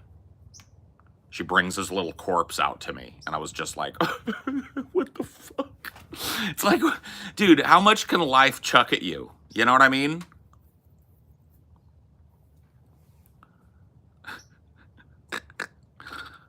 Already breaking up.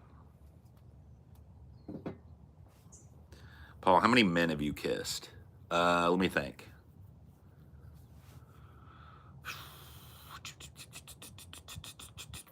Three? Four? Pimp Monk, Tommy. Four. Pimp Monk, Tommy, TJ, and a dude named Kyle in a play or for a two-person scene in high school. Paul, don't you say, "Hey Siri," to initiate it? You can turn that on if you want. It's a privacy invasion that you can turn on at your leisure. But you just open it up. Right, I just hit the button. I don't have mine turned on. I don't like it reacting to my voice. I want to know more about this play. It wasn't a play. It was a two-person scene. And it was pretty fucking chaste, to be honest with you. It wasn't like a big sex scene where we were tonguing each other or anything. How many girls have you kissed? That's tougher. I kissed a lot of girls. I'm a smoocher. I've been a smoocher since I was little, so we got to go all the way back. All the way back.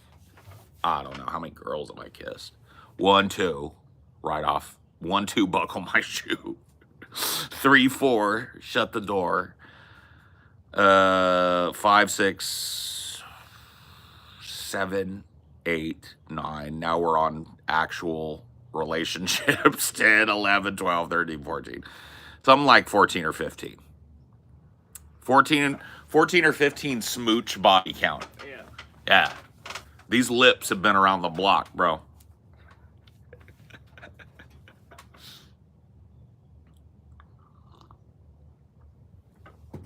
You had to kiss a guy in a scene. I unfortunately had to kiss a girl my senior year in a play. Yeah, well, I didn't have to. I chose to. I worked with this dude to do a scene that we both thought was powerful. I can't even remember the fucking scene. And yeah, I had to lay a smooch on him.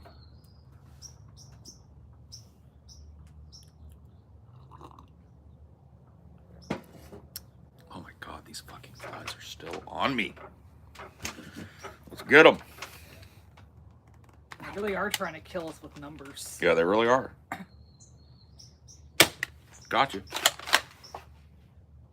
Where else?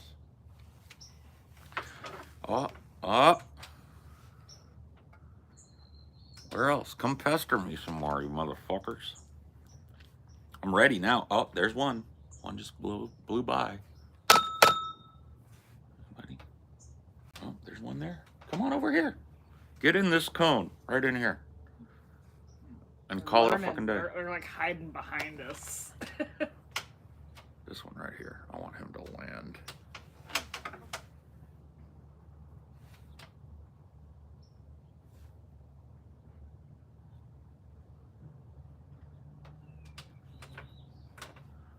Skibbity erratic bastards. Got him.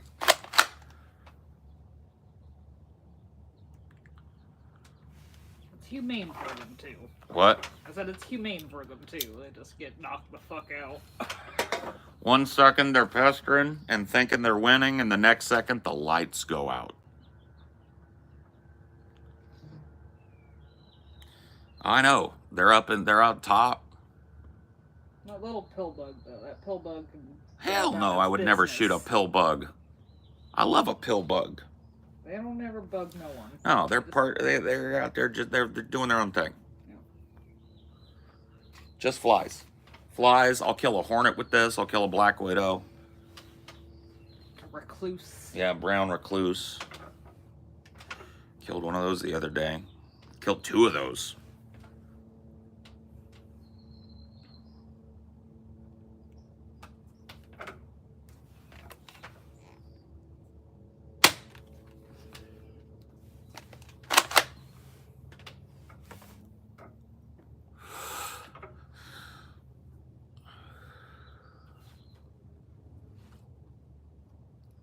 Get a bird that will eat them. It would be cool if I had like a cockatoo or something that just like waited for me to kill one and then dropped down and was like,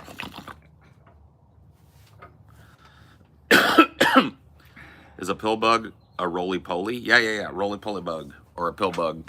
I called them roly-polies, but I heard other people call them pill bugs when I was growing up. I think it's just depends on your family kind of thing. But yeah, we used to call them roly-polies when I was kids.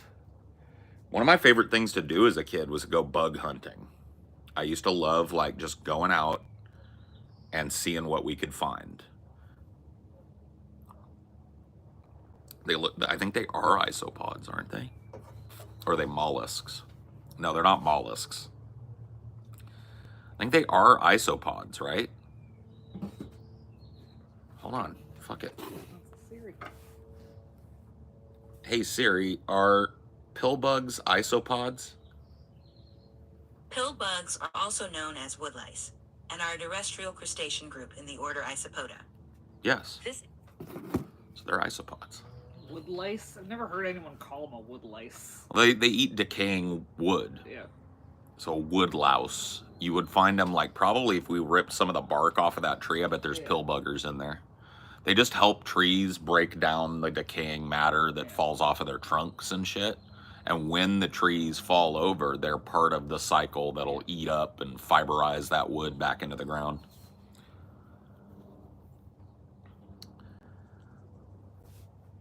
They're not like termites where they eat fresh wood or whatever.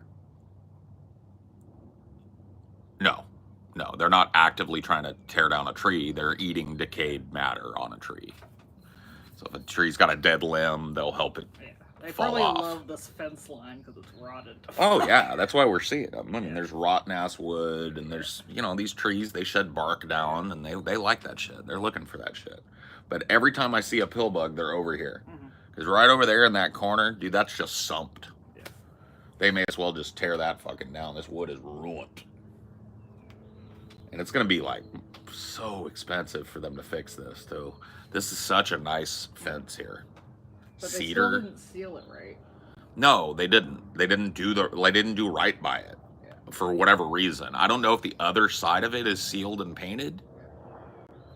I don't think it is though. It's just garbo. I don't know what they did. I'll tell you what they did right. They used redwood posts. Yeah. Those will last forever. All the post work is redwood, and then the rest of it is all cedar planks. So had they put a sealer on that, because you can see down here, it's already starting to get fucking gray stained. It's going to be rotten in a few years. Fucking stupid. Imagine spending like a couple grand to get a nice fence like this built and angled up. And then you just let it rot into the ground. Fucking properly. Nothing about it is proper. I mean, you know what is proper about it? It's properly built. Beautifully built. Whoever made it, like, the fence is mathematically perfect, from what I can tell, or as close to plumb as you can get is what they would call it. So that looks great.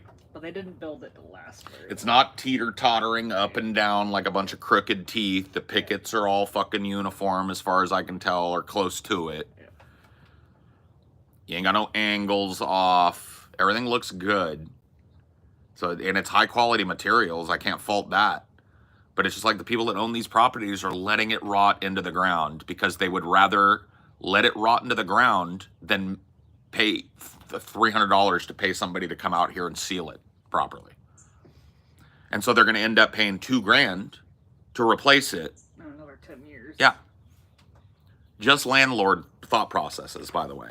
Dude, this house, I can't even tell you. At some point, this house is going to have some kind of catastrophic, you can't live here no more thing. Because the people that own this place do not give a fuck. We told them over a year ago that there were cats living up in the fucking attic of this place. There's some open thing to the air. And when we told them that, they said, oh yeah, we'd found cats in the wall years prior. So like they're just... Right, so they're just allowing, you know what that means, right? Cats having litters of kittens up there, just cat shit, cat piss. I mean, they just ruined. Cat skeletons, rats and shit that they've dragged. I wouldn't even want to know what's up there, bro. Wouldn't even want it. They'd never inspect. Dude, there's mold all up in the garage. I took my They fucking phone out. inspected us one time, and then they're like, "Oh yeah, there's actually something wrong. We're not gonna inspect again." Yeah, they never came back to inspect because they don't want to fucking pay the thousands of dollars worth of water damage in the garage. Yeah. The thousands of dollars worth of water damage all around the border and bottom of this property. We're talking stucco, rotted completely off. I'll show you guys. Look at this shit. This is all shit they're supposed to maintain and get cleaned. Look at that. Yep, you're going to have to scrape that off and redo it. And it just goes on and on, bro. Look up here. What do you guys notice? What is not up here that you would normally see on a house like this? It begins with a G. G. There are no rain gutters on this house. When it rains, water cascades down over and into the walls.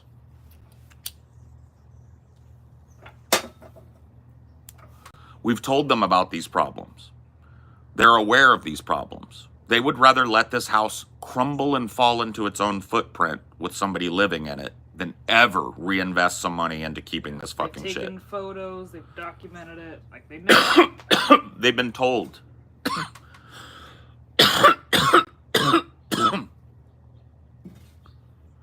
Was all that black mold? No. Down here, this is just literal, like, water Moss damage. and shit. It's not even moss. It's lichen. Yeah. I was talking about like the Yeah. stuff growing in the. Yeah, it's just crack. It's just, Stucco. it's literally like the stucco has rotted on the wall. Yeah. There's not a drip edge. There's nothing. It literally just cascades down when it rains. Yeah. All down the walls, all down the fucking sides.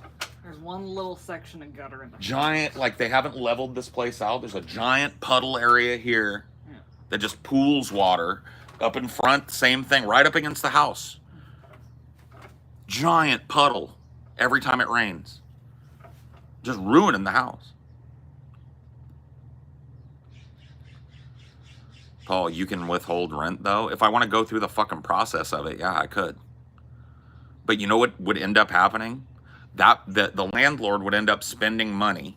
I'd end up having to move out of the house while they did major renovations. And at the end of it, the landlord would just benefit because I took time out of my life to move out of the house so that they could fix all the shit they should have fixed before I ever moved in.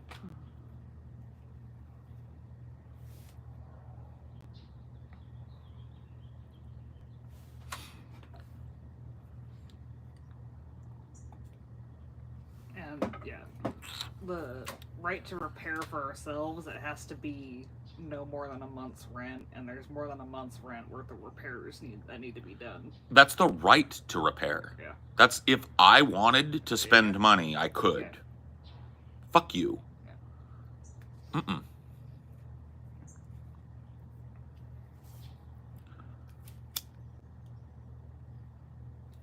Yeah, it's like, oh, you can save on rent by fixing it, and then you're just improving their property value for nothing. Fuck them.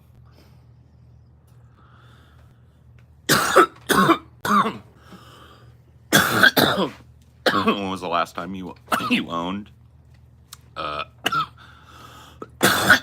It was 2015 when I sold my condo.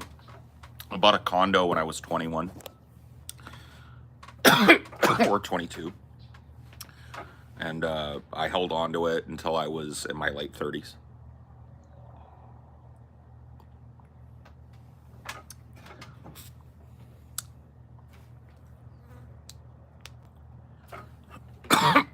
I don't want to make a deal.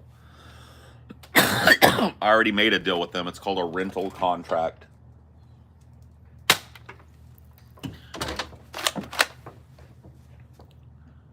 Am I in your way? No, I was just shooting at a couple of them.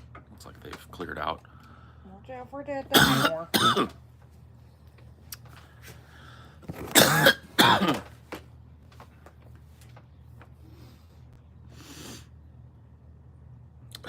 Duolingo, please.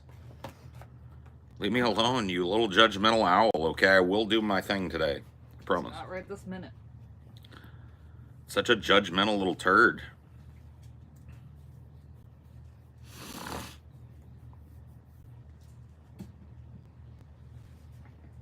Need more lap time, D. No, you just wanted to look at me.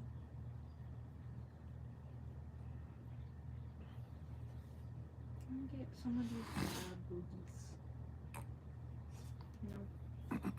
I'm just gonna have to get them later. Boom, boom, boom, boom, boom, boom, boom, boom, boom, boom, boom, boom. I want my money back. I'm out here drowning in your fat.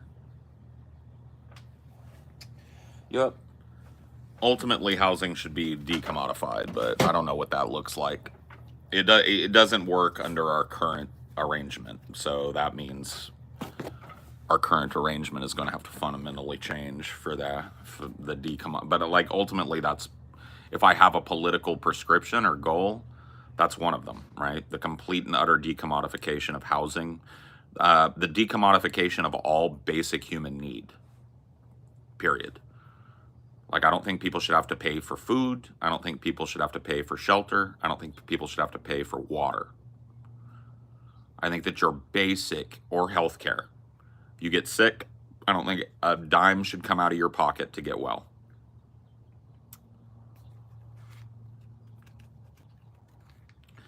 Oh, these golf courses are going to be fucking hilariously fucked up. These motherfuckers locking down all these beautiful acres to play their, like, fucking stupid game on it. Now you're gonna die wearing that silly little hat. How does it feel? My golf course. Yeah, your golf course. Now you're gonna die on your golf course wearing that stupid hat. How does it feel? Dude. The most definitive moment of that debate between Biden and Trump, I think, was that golf debate. Oh, Jack, what they really cared about. Yeah. Jack, that was the most fired up Biden got that night. What'd you say, Jack? I could golf you under the table, bitch. Like the first time he showed any kind of fiery shit. Oh, no. You didn't retract that, NBA world. Get it out. Get him. Scalp him. He retracted. Bro, why you smoking? Bro. Nope, you're 12, homie. Get him. Gutted. He tried to retract it. I think he thought better of it. He was like, oh shit, that's probably a grown-ass man. Maybe he doesn't need me to read the Surgeon General's warning off the side of his pack of smokes. Are you going to farm for free, nurse for free? No, but you want to eat for free? Oh my God, bro. Dude, tell me you're a fucking capitalist cuck without telling me you're a capitalist cuck. What happened before capitalism, bro? How did people eat? How did people live? You can answer the question, I'm sure, because you're a very wise guy. So go on, Patrick. You got the floor. The eye of Sauron is now upon you, sir. You're the person that I'm having a conversation with, and you're going to tell me how human beings ate and lived. Chaz, they ate each other's bodies. What? Come on, Patrick. Where you at, Patrick? Let's get into this. Let's get into this cuck that likes paying for shit. Let's get into it.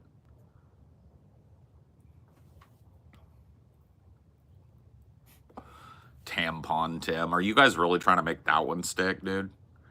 The dude, like, made it easier for middle school girls to get tampons, and you guys are freaked out about that? You think that one's gonna stick? Awesome, guys. Yeah, good luck with that. Grow your own food, build your own house. How am I gonna do that without paying for it? Am I supposed to just strip naked and walk into the woods? Dinor, come here.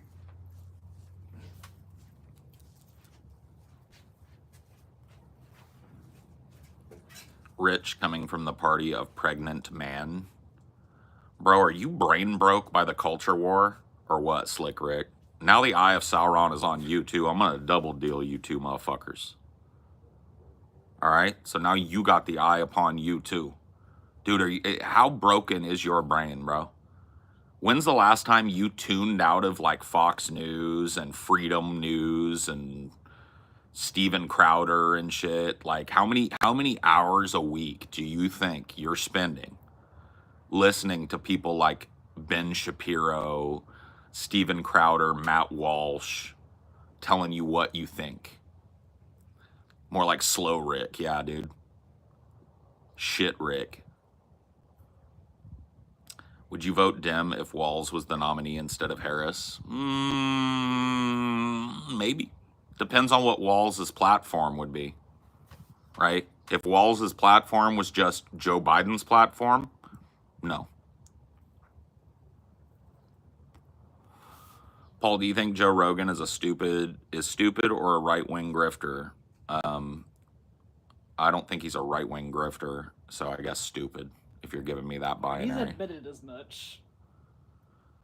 Post a Don Lemon telling you what to think. Dude, do you think I spend fucking 10 minutes a month even thinking about Don Lemon, bro? Who do you think you're talking to?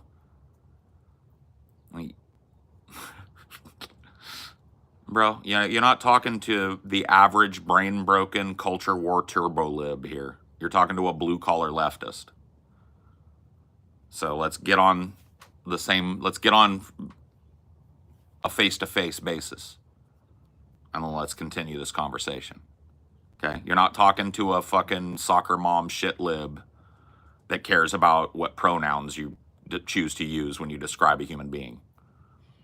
I may judge you a retard if you misgender people, but I think it's your right to do it. Just like it's your right to wear a shirt that says, I'm a functional retard, and wear it around town. I wouldn't fucking deny you that, right?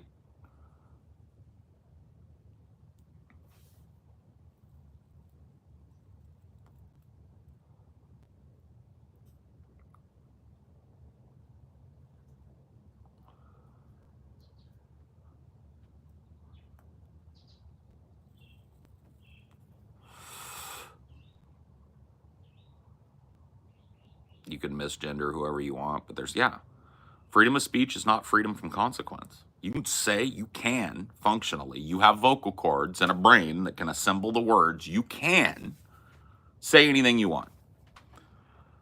And I can react any way I want to a certain point, right? So freedom of speech, not freedom of consequence. There are social consequences to the way that you present yourself, and there always have been and there always will be. Accept it. Own your shit. Keep the same energy all the time. And own your shit.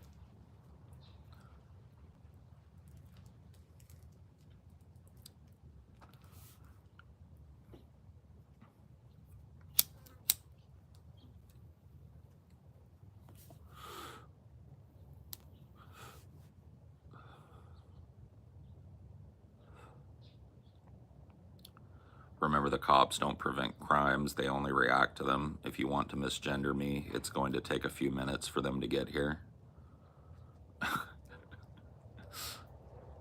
Yeah, no, I don't think the cops are ever going to come for a misgendering. Now that's what we need to be smoking on. Wink, wink. Smoking, he's smoking. I swear to God, dude, I'm just going to start off camming. I'm gonna start like turning my camera off when I smoke. You motherfucking kids are just crazy, dude. He's smoking. Imagine being that fucking level of ape-brained, bro. Anyway, where you at, Slick Rick? Typing real slow. Being real quiet.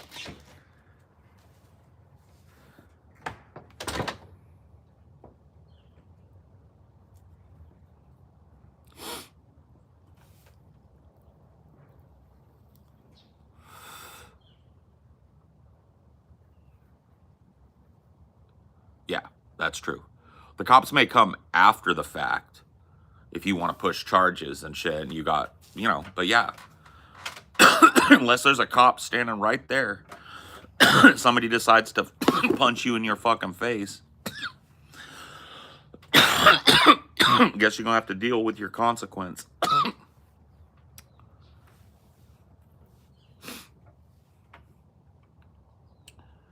John Hammond, welcome to Jurassic Park.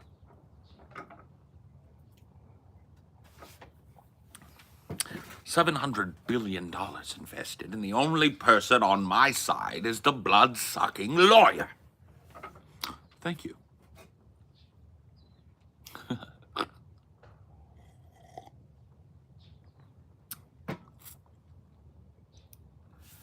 Spared no expense. Top of the line, spared no expense.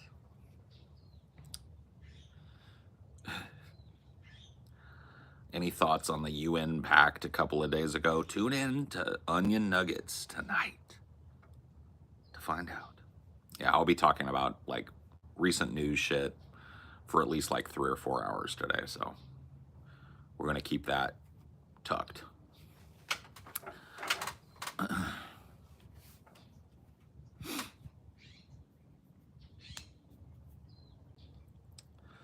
Paul, what do you think of housing co-ops? I don't know enough about them to have a like an opinion one way or the other. I really don't. If you want, what? Get CRG Noob Pro out. Thank you. He's talking absolutely. Get Fatima Khan out. I mean, we need like Order 66 on stupid shit. I'm sorry to ask you wrenches to do it, but we need to dial in. It's starting to get real dumb in here. We need to. The IQ level has sunk down below the bare minimum required of 80. It's down in the fucking 50s and 55s now, so we need to Order 66. If it's stupid, off topic, horrible grammar, can't understand it, trying to be funny, drive by, any of that shit, immediately done.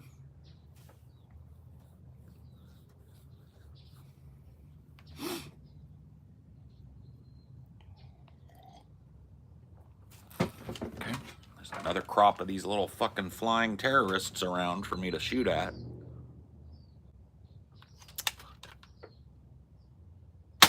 Got him.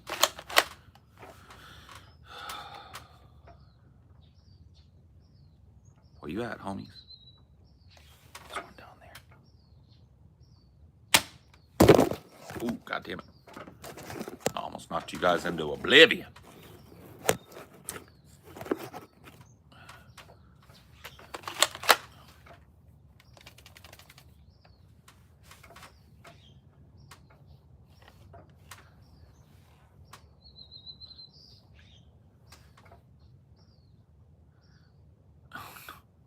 It just happened. No.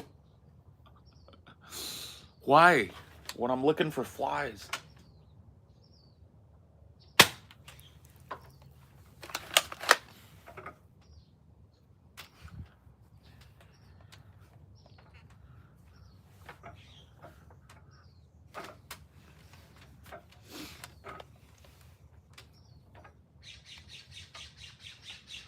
You're hot, then you're cold. Yes, then you're no.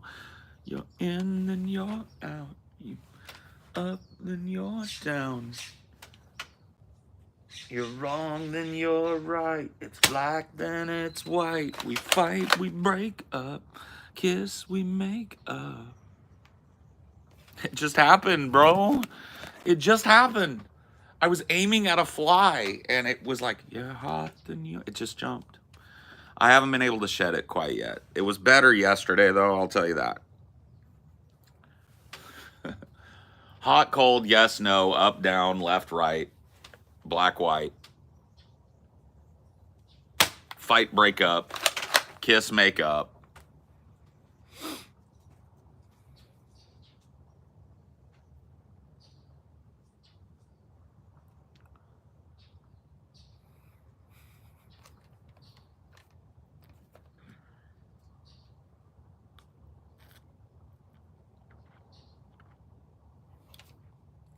Katy Perry is your new mental state. You need to accept it.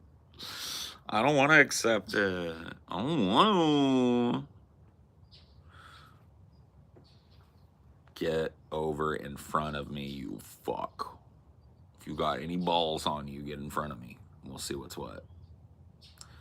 You tried listening to it and singing along. No, I don't want to do it.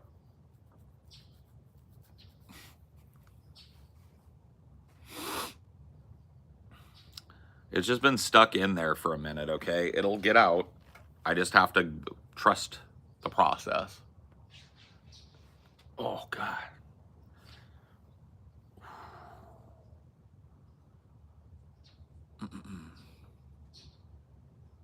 No, it's not.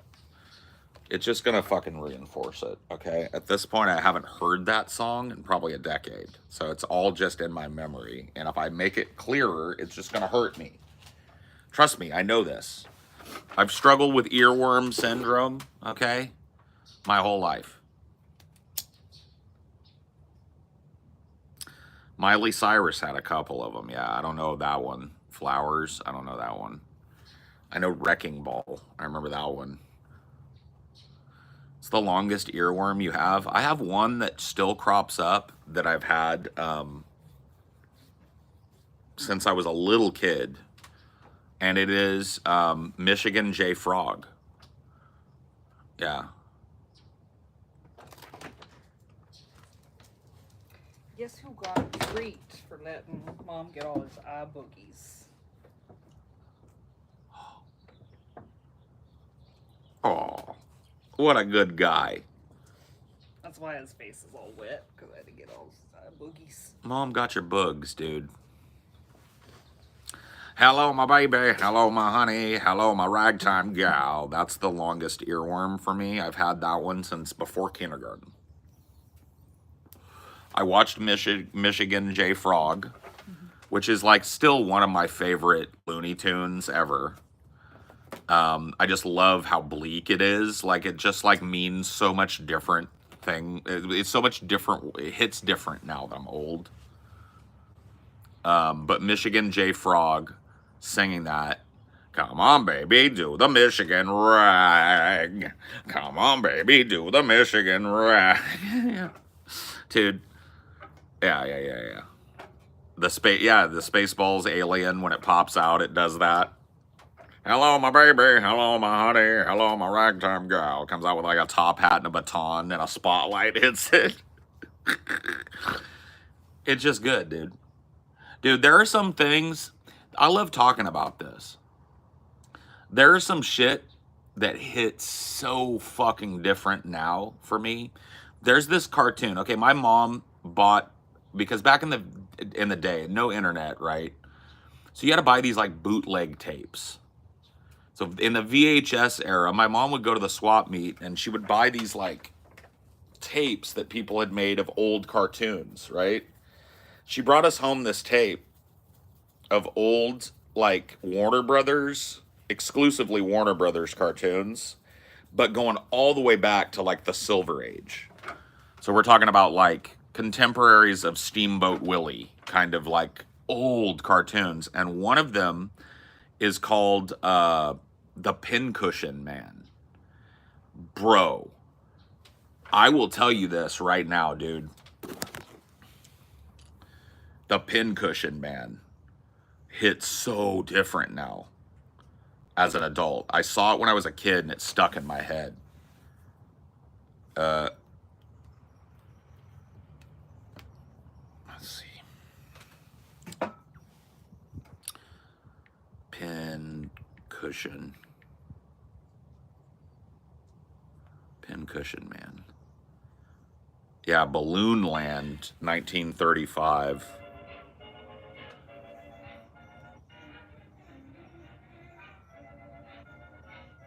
This cartoon is fucking amazing, dude.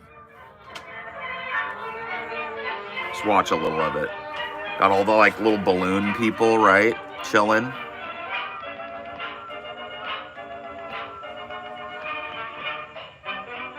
That's Goofus. So this is like, if you watch this is like society right here, right? Just all these people ballooning around.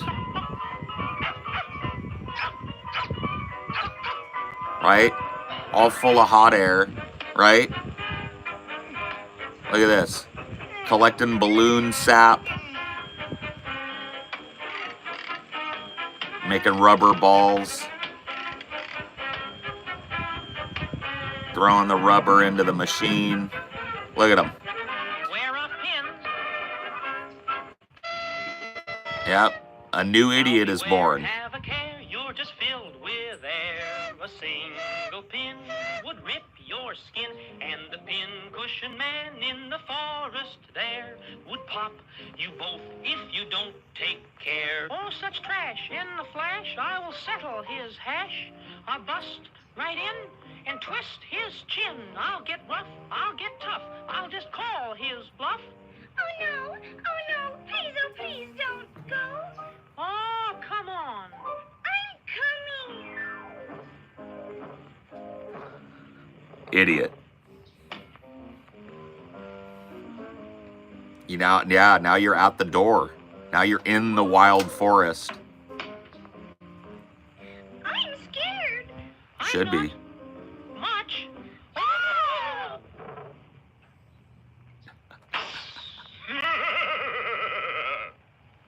I'm the old pincushion man, terror of Balloony Land.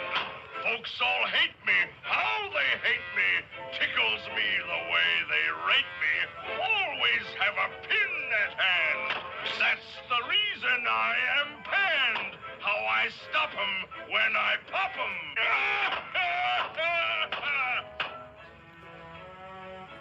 Oh, that pincushion man's a fake. What a pussy. I'm not afraid of his pins.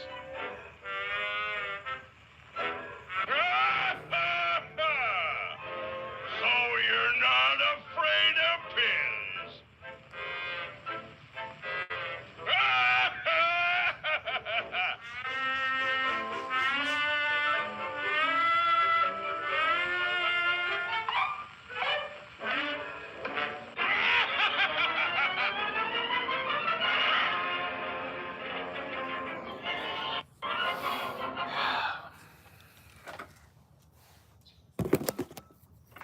You gotta love it. There's a lot. I mean, yeah. I mean, it's kind of like optimism and pessimism, but it's also about fear of the unknown. It's about, like, if you listen to the pincushion man, right? When he's introducing himself, he talks about how he's perceived as a result of what he does. It tickles me how bad they rate me. Rate, not somebody said it was something else. No, but he's a person. He's a troll. He gets off on bursting people's expectations. Right? That's his thing. That's why he lives out in the forest. He's ostracized from people because he, you know,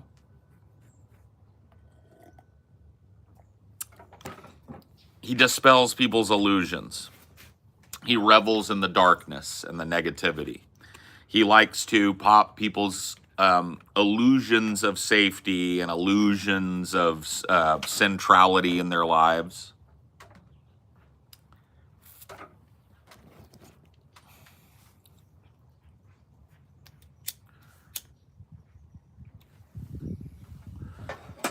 Do you identify with the pincushion man? I think I identify with both, right? I'm a balloon as well. And my hopes and dreams and mental state can be popped. But I also am a guy that doesn't shy away from being the pincushion man sometimes and needling at people's presuppositions and seeing what pops, right? I get off on that more than I get off on being right, right? And so I definitely can identify. I think I identify with both sides of it. I think I philosophically kind of see the wholeness of it now. I think when I was a kid, I just enjoyed it because it's compelling. And then I think as an adult, I identified super hard with the pincushion man. And I thought, oh yeah, that's you, Paul. You're out there. Now I see the yin and the yang of it. I see I see both parts of it in myself, right?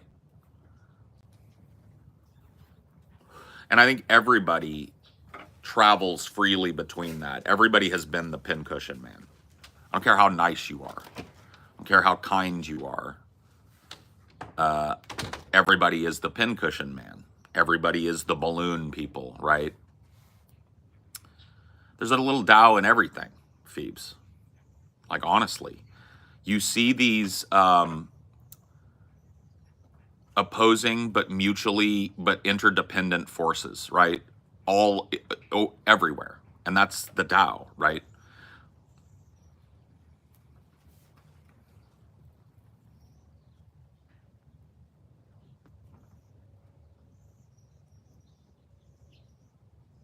Like, you'll see it everywhere. If you really start looking for that, functionally that, opposing but mutually like interdependent forces. So forces that seem to be in opposition but couldn't exist without one another, you'll see it everywhere. You'll see it in yourself. You'll see it in your relationships, familial, friendly, and romantic, or any blend of those. Just kidding. You'll see it everywhere.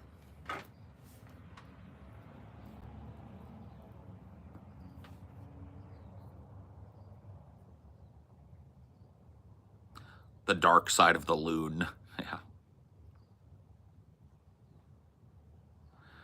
I love the idea of draining nature to create more hot air idiots. Right. It's like the whole society of balloony land. Like, there's a critique of industry there, right? They are just sapping the resources that create their whole society out of the ground as fast as they can. Everybody's working for it.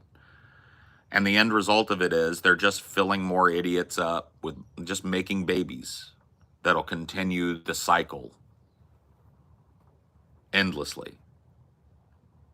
Yeah. You know, so there's a lot of social commentary in that.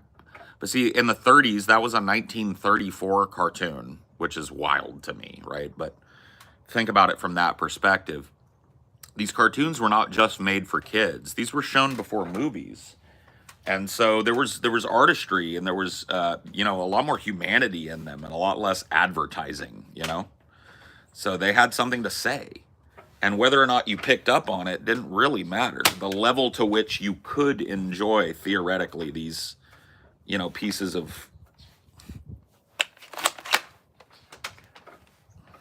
Dude, there's one of these little motherfuckers that's gonna get got.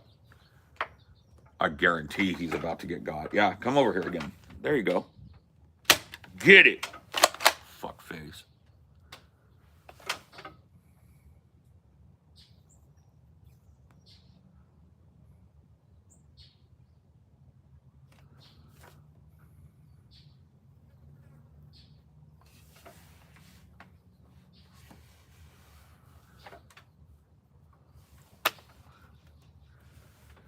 Give it to me. Give it to me. Come on, fly. Fly on by. Don't make me grab that pump. Don't make me grab that pump.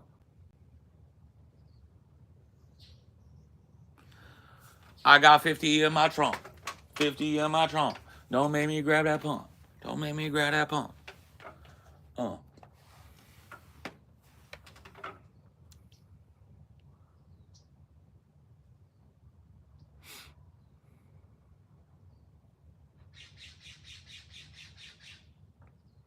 Dude, I'm set tripping right now. I claim this hood right here. This hood, inside this fence line, this is a no-go zone, player. No-fly zone. No-fly zone. They know better. They know better. I'm set tripping. I'm claiming backyard boys. I'm repping that on Phonam Grave. On Phonam Grave. I put that on squad. I put that on God. Yeah, dude, if you're flying around on two wings, it's on site. Dude, on Phonam. On Cud. On Hood, on Set. On Gang, on Moms, on Pops, on Peepaw, and Meemaw. I put it on the whole fam. All right? It's on site. And I don't care who knows it either. on Phonam grave. God bless the dead.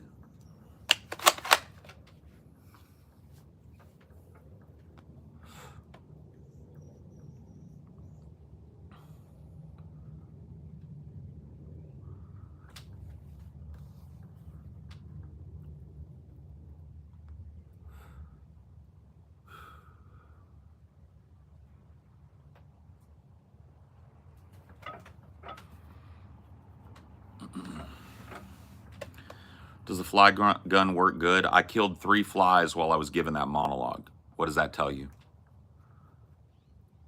I put 3 notches on this motherfucker while I was talking to you. What does that tell you?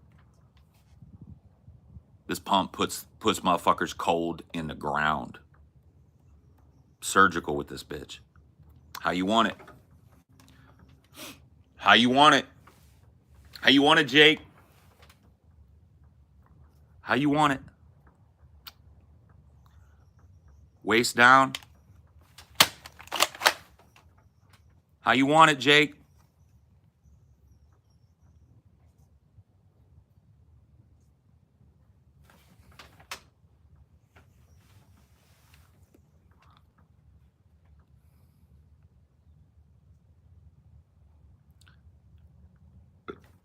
You want to go to jail or go home?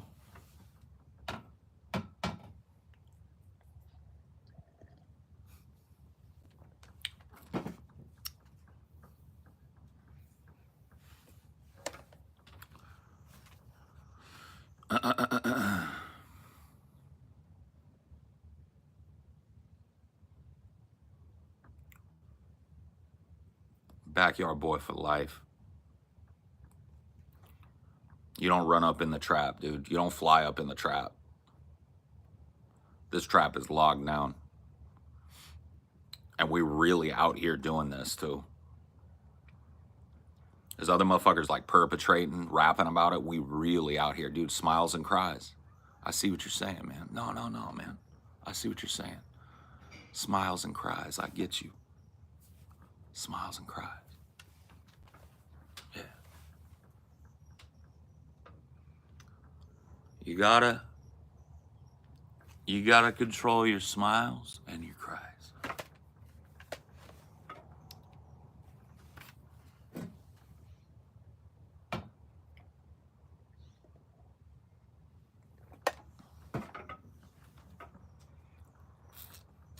Fake money. Come on.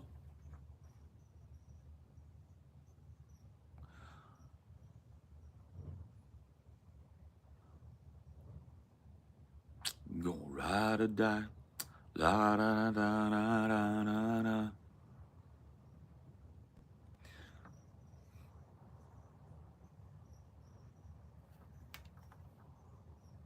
Tamper with my brain, shackle me a chain, spit a 10-digit number when you call me by my name. The system has been aimed from 7 to 11, and every 187, my homies is to blame. What happened to Diallo is a motherfucking shame.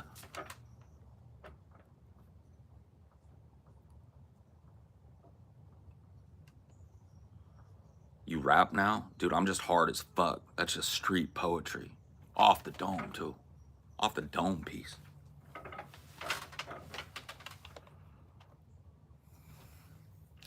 That's an awfully hot coffee pot. The bar that slew Eminem right there. The day that Eminem stopped being relevant right there, dude.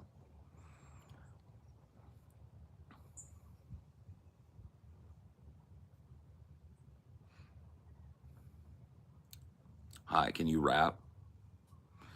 An orange 4-inch door hinge, awfully hot coffee pot. There you go, dude. I'm just spitting bars, bro.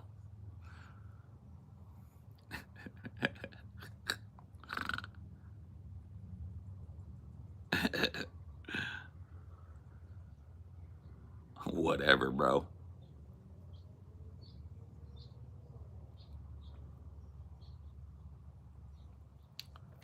She thinks she grinding on my dick, but it's my 9-piece. She thinks she grinding on my dick, but it's my 9-piece. I keep these hookers in check with my 9-piece. I keep my shoulders in check with that golden fleece. I get these. Yeah.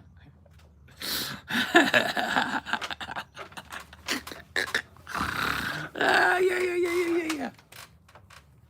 Beauregard. Beauregard is alive.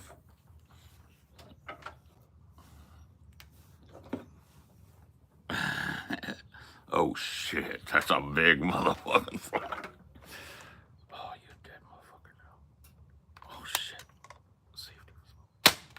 Oh, he flew away, that motherfucker, dude. I'll get you next time, babe.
Spiritual, lyrical, miracle, individual, spiritual, miracle, individual, spiritual.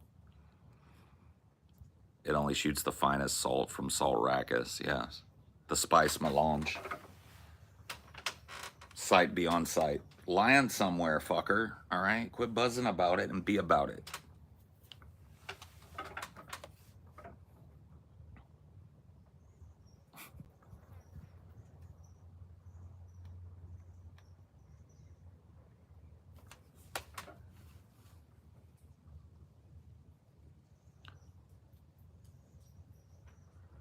I hit the club.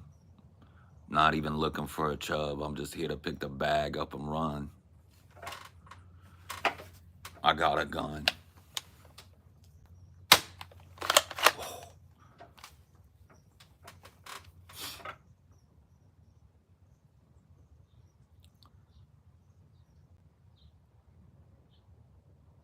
Sing Nicki Minaj. What? Think Kanye went to Diddy parties? I think everybody in the industry went to Diddy parties. I think the industry's about to burn down, yo. I think everybody was in on this Diddy bullshit. I think the satanic Illuminati did it, dude. No, I'm kidding. I just think it's a bunch of fucking rich-ass people doing what rich people do, pushing the envelope. When you can buy anything, all of a sudden, the only way that you can fucking satisfy that is with shit you're not supposed to do. So these motherfuckers are drawn to these secret-ass parties. They think nobody's fucking documenting what's going on. Dude, if you got power or money, you got dirt. That's the way it works. You show me a clean billionaire. Show me a clean politician.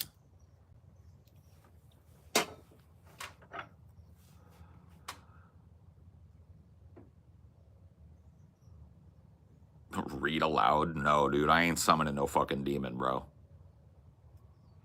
You're gonna have to exit. The Meek Mill Diddy audio, I know.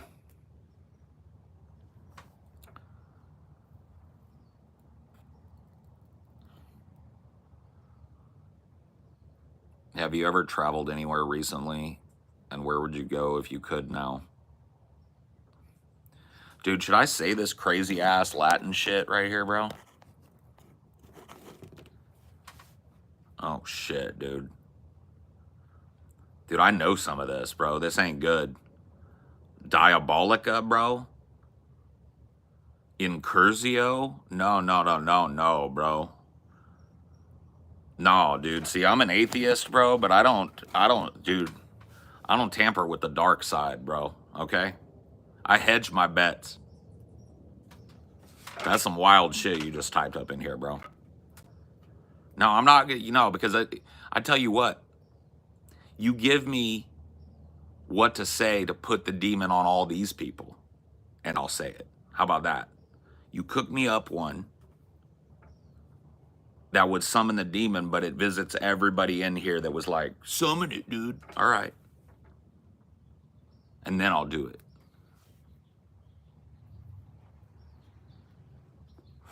Oh, God, not this guy again, lol. Oh, shit, bro. How about this?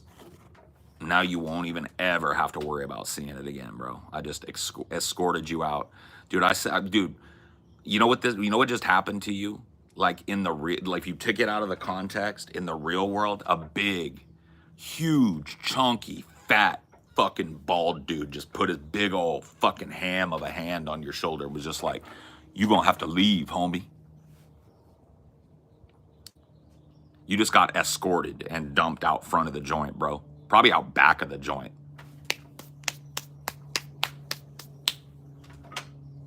There you go.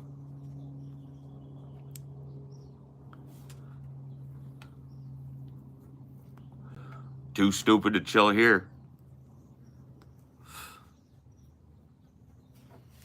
One strike and you're out here, bro. Watch the P's and Q's and the A's and B's and C's too. Stop smoking. Another motherfucker. Excuse me, sir. We're gonna need you to leave.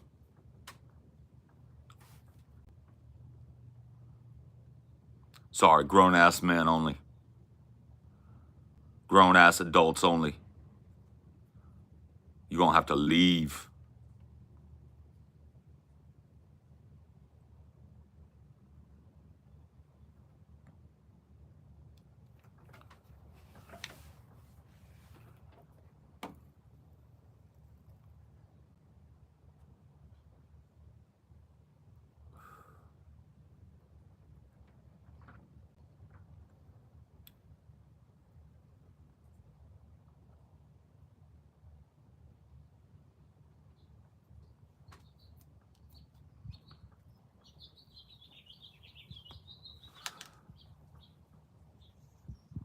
All right, everybody that's discussing smoking, show them the door. These motherfuckers are better out on the sidewalk in front of the club. Anybody that brings up tobacco at all needs to be outside the club, watching people get let in. Let's show them the door, fellas.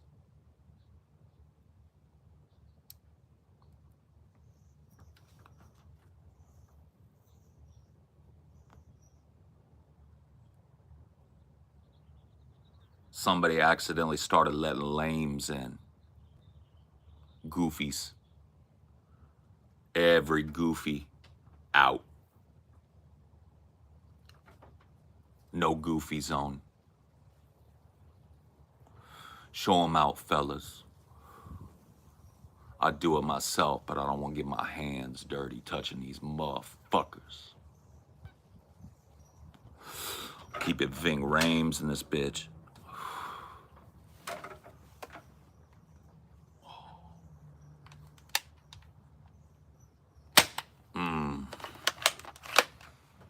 Feels good. Feels good to kill a motherfucker.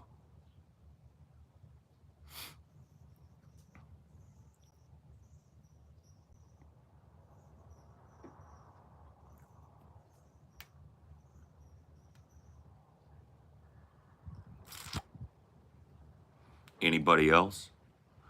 Or can we resume? How many more payments do I have until I own your trailer? Let's see. I'm trying to calculate how many trips to the corner it's going to take your mom to pay that shit off. Give me a sec. I'm had to lower the price. A gum job don't go for what it used to, so 6-7 years probably in the trap, strutting ass on the street, and then mama can retire.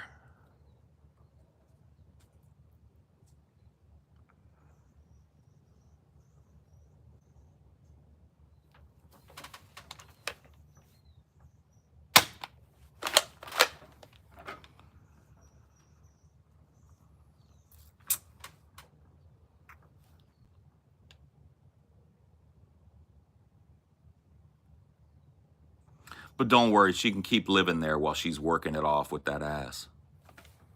You feel me? I'm not heartless. You have a job, big boy? How do you pay your bills? I run up on stupid motherfuckers like you and take it. How you feel about that?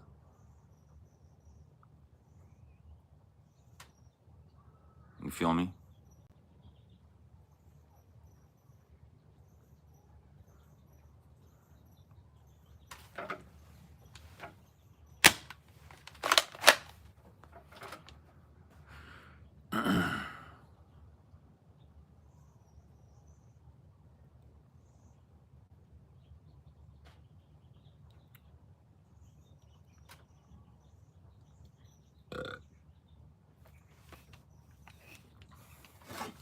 You have nothing more valuable in your life than your time.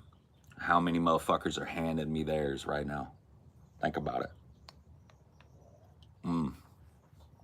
The only true currency. Attention. Time. It's all you really got. Strip a man naked, put him in the woods, all you got is time. Thank you for yours. I'll take that. To answer your question, that's how I make my money. I run up on motherfuckers and I grab their time.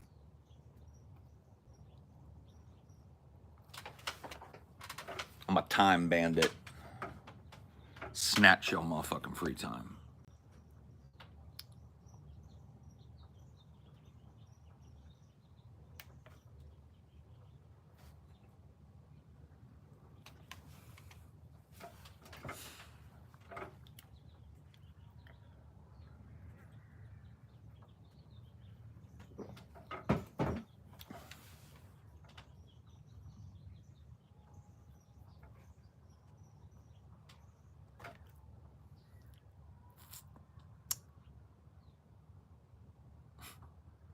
Anyway, I gotta be done.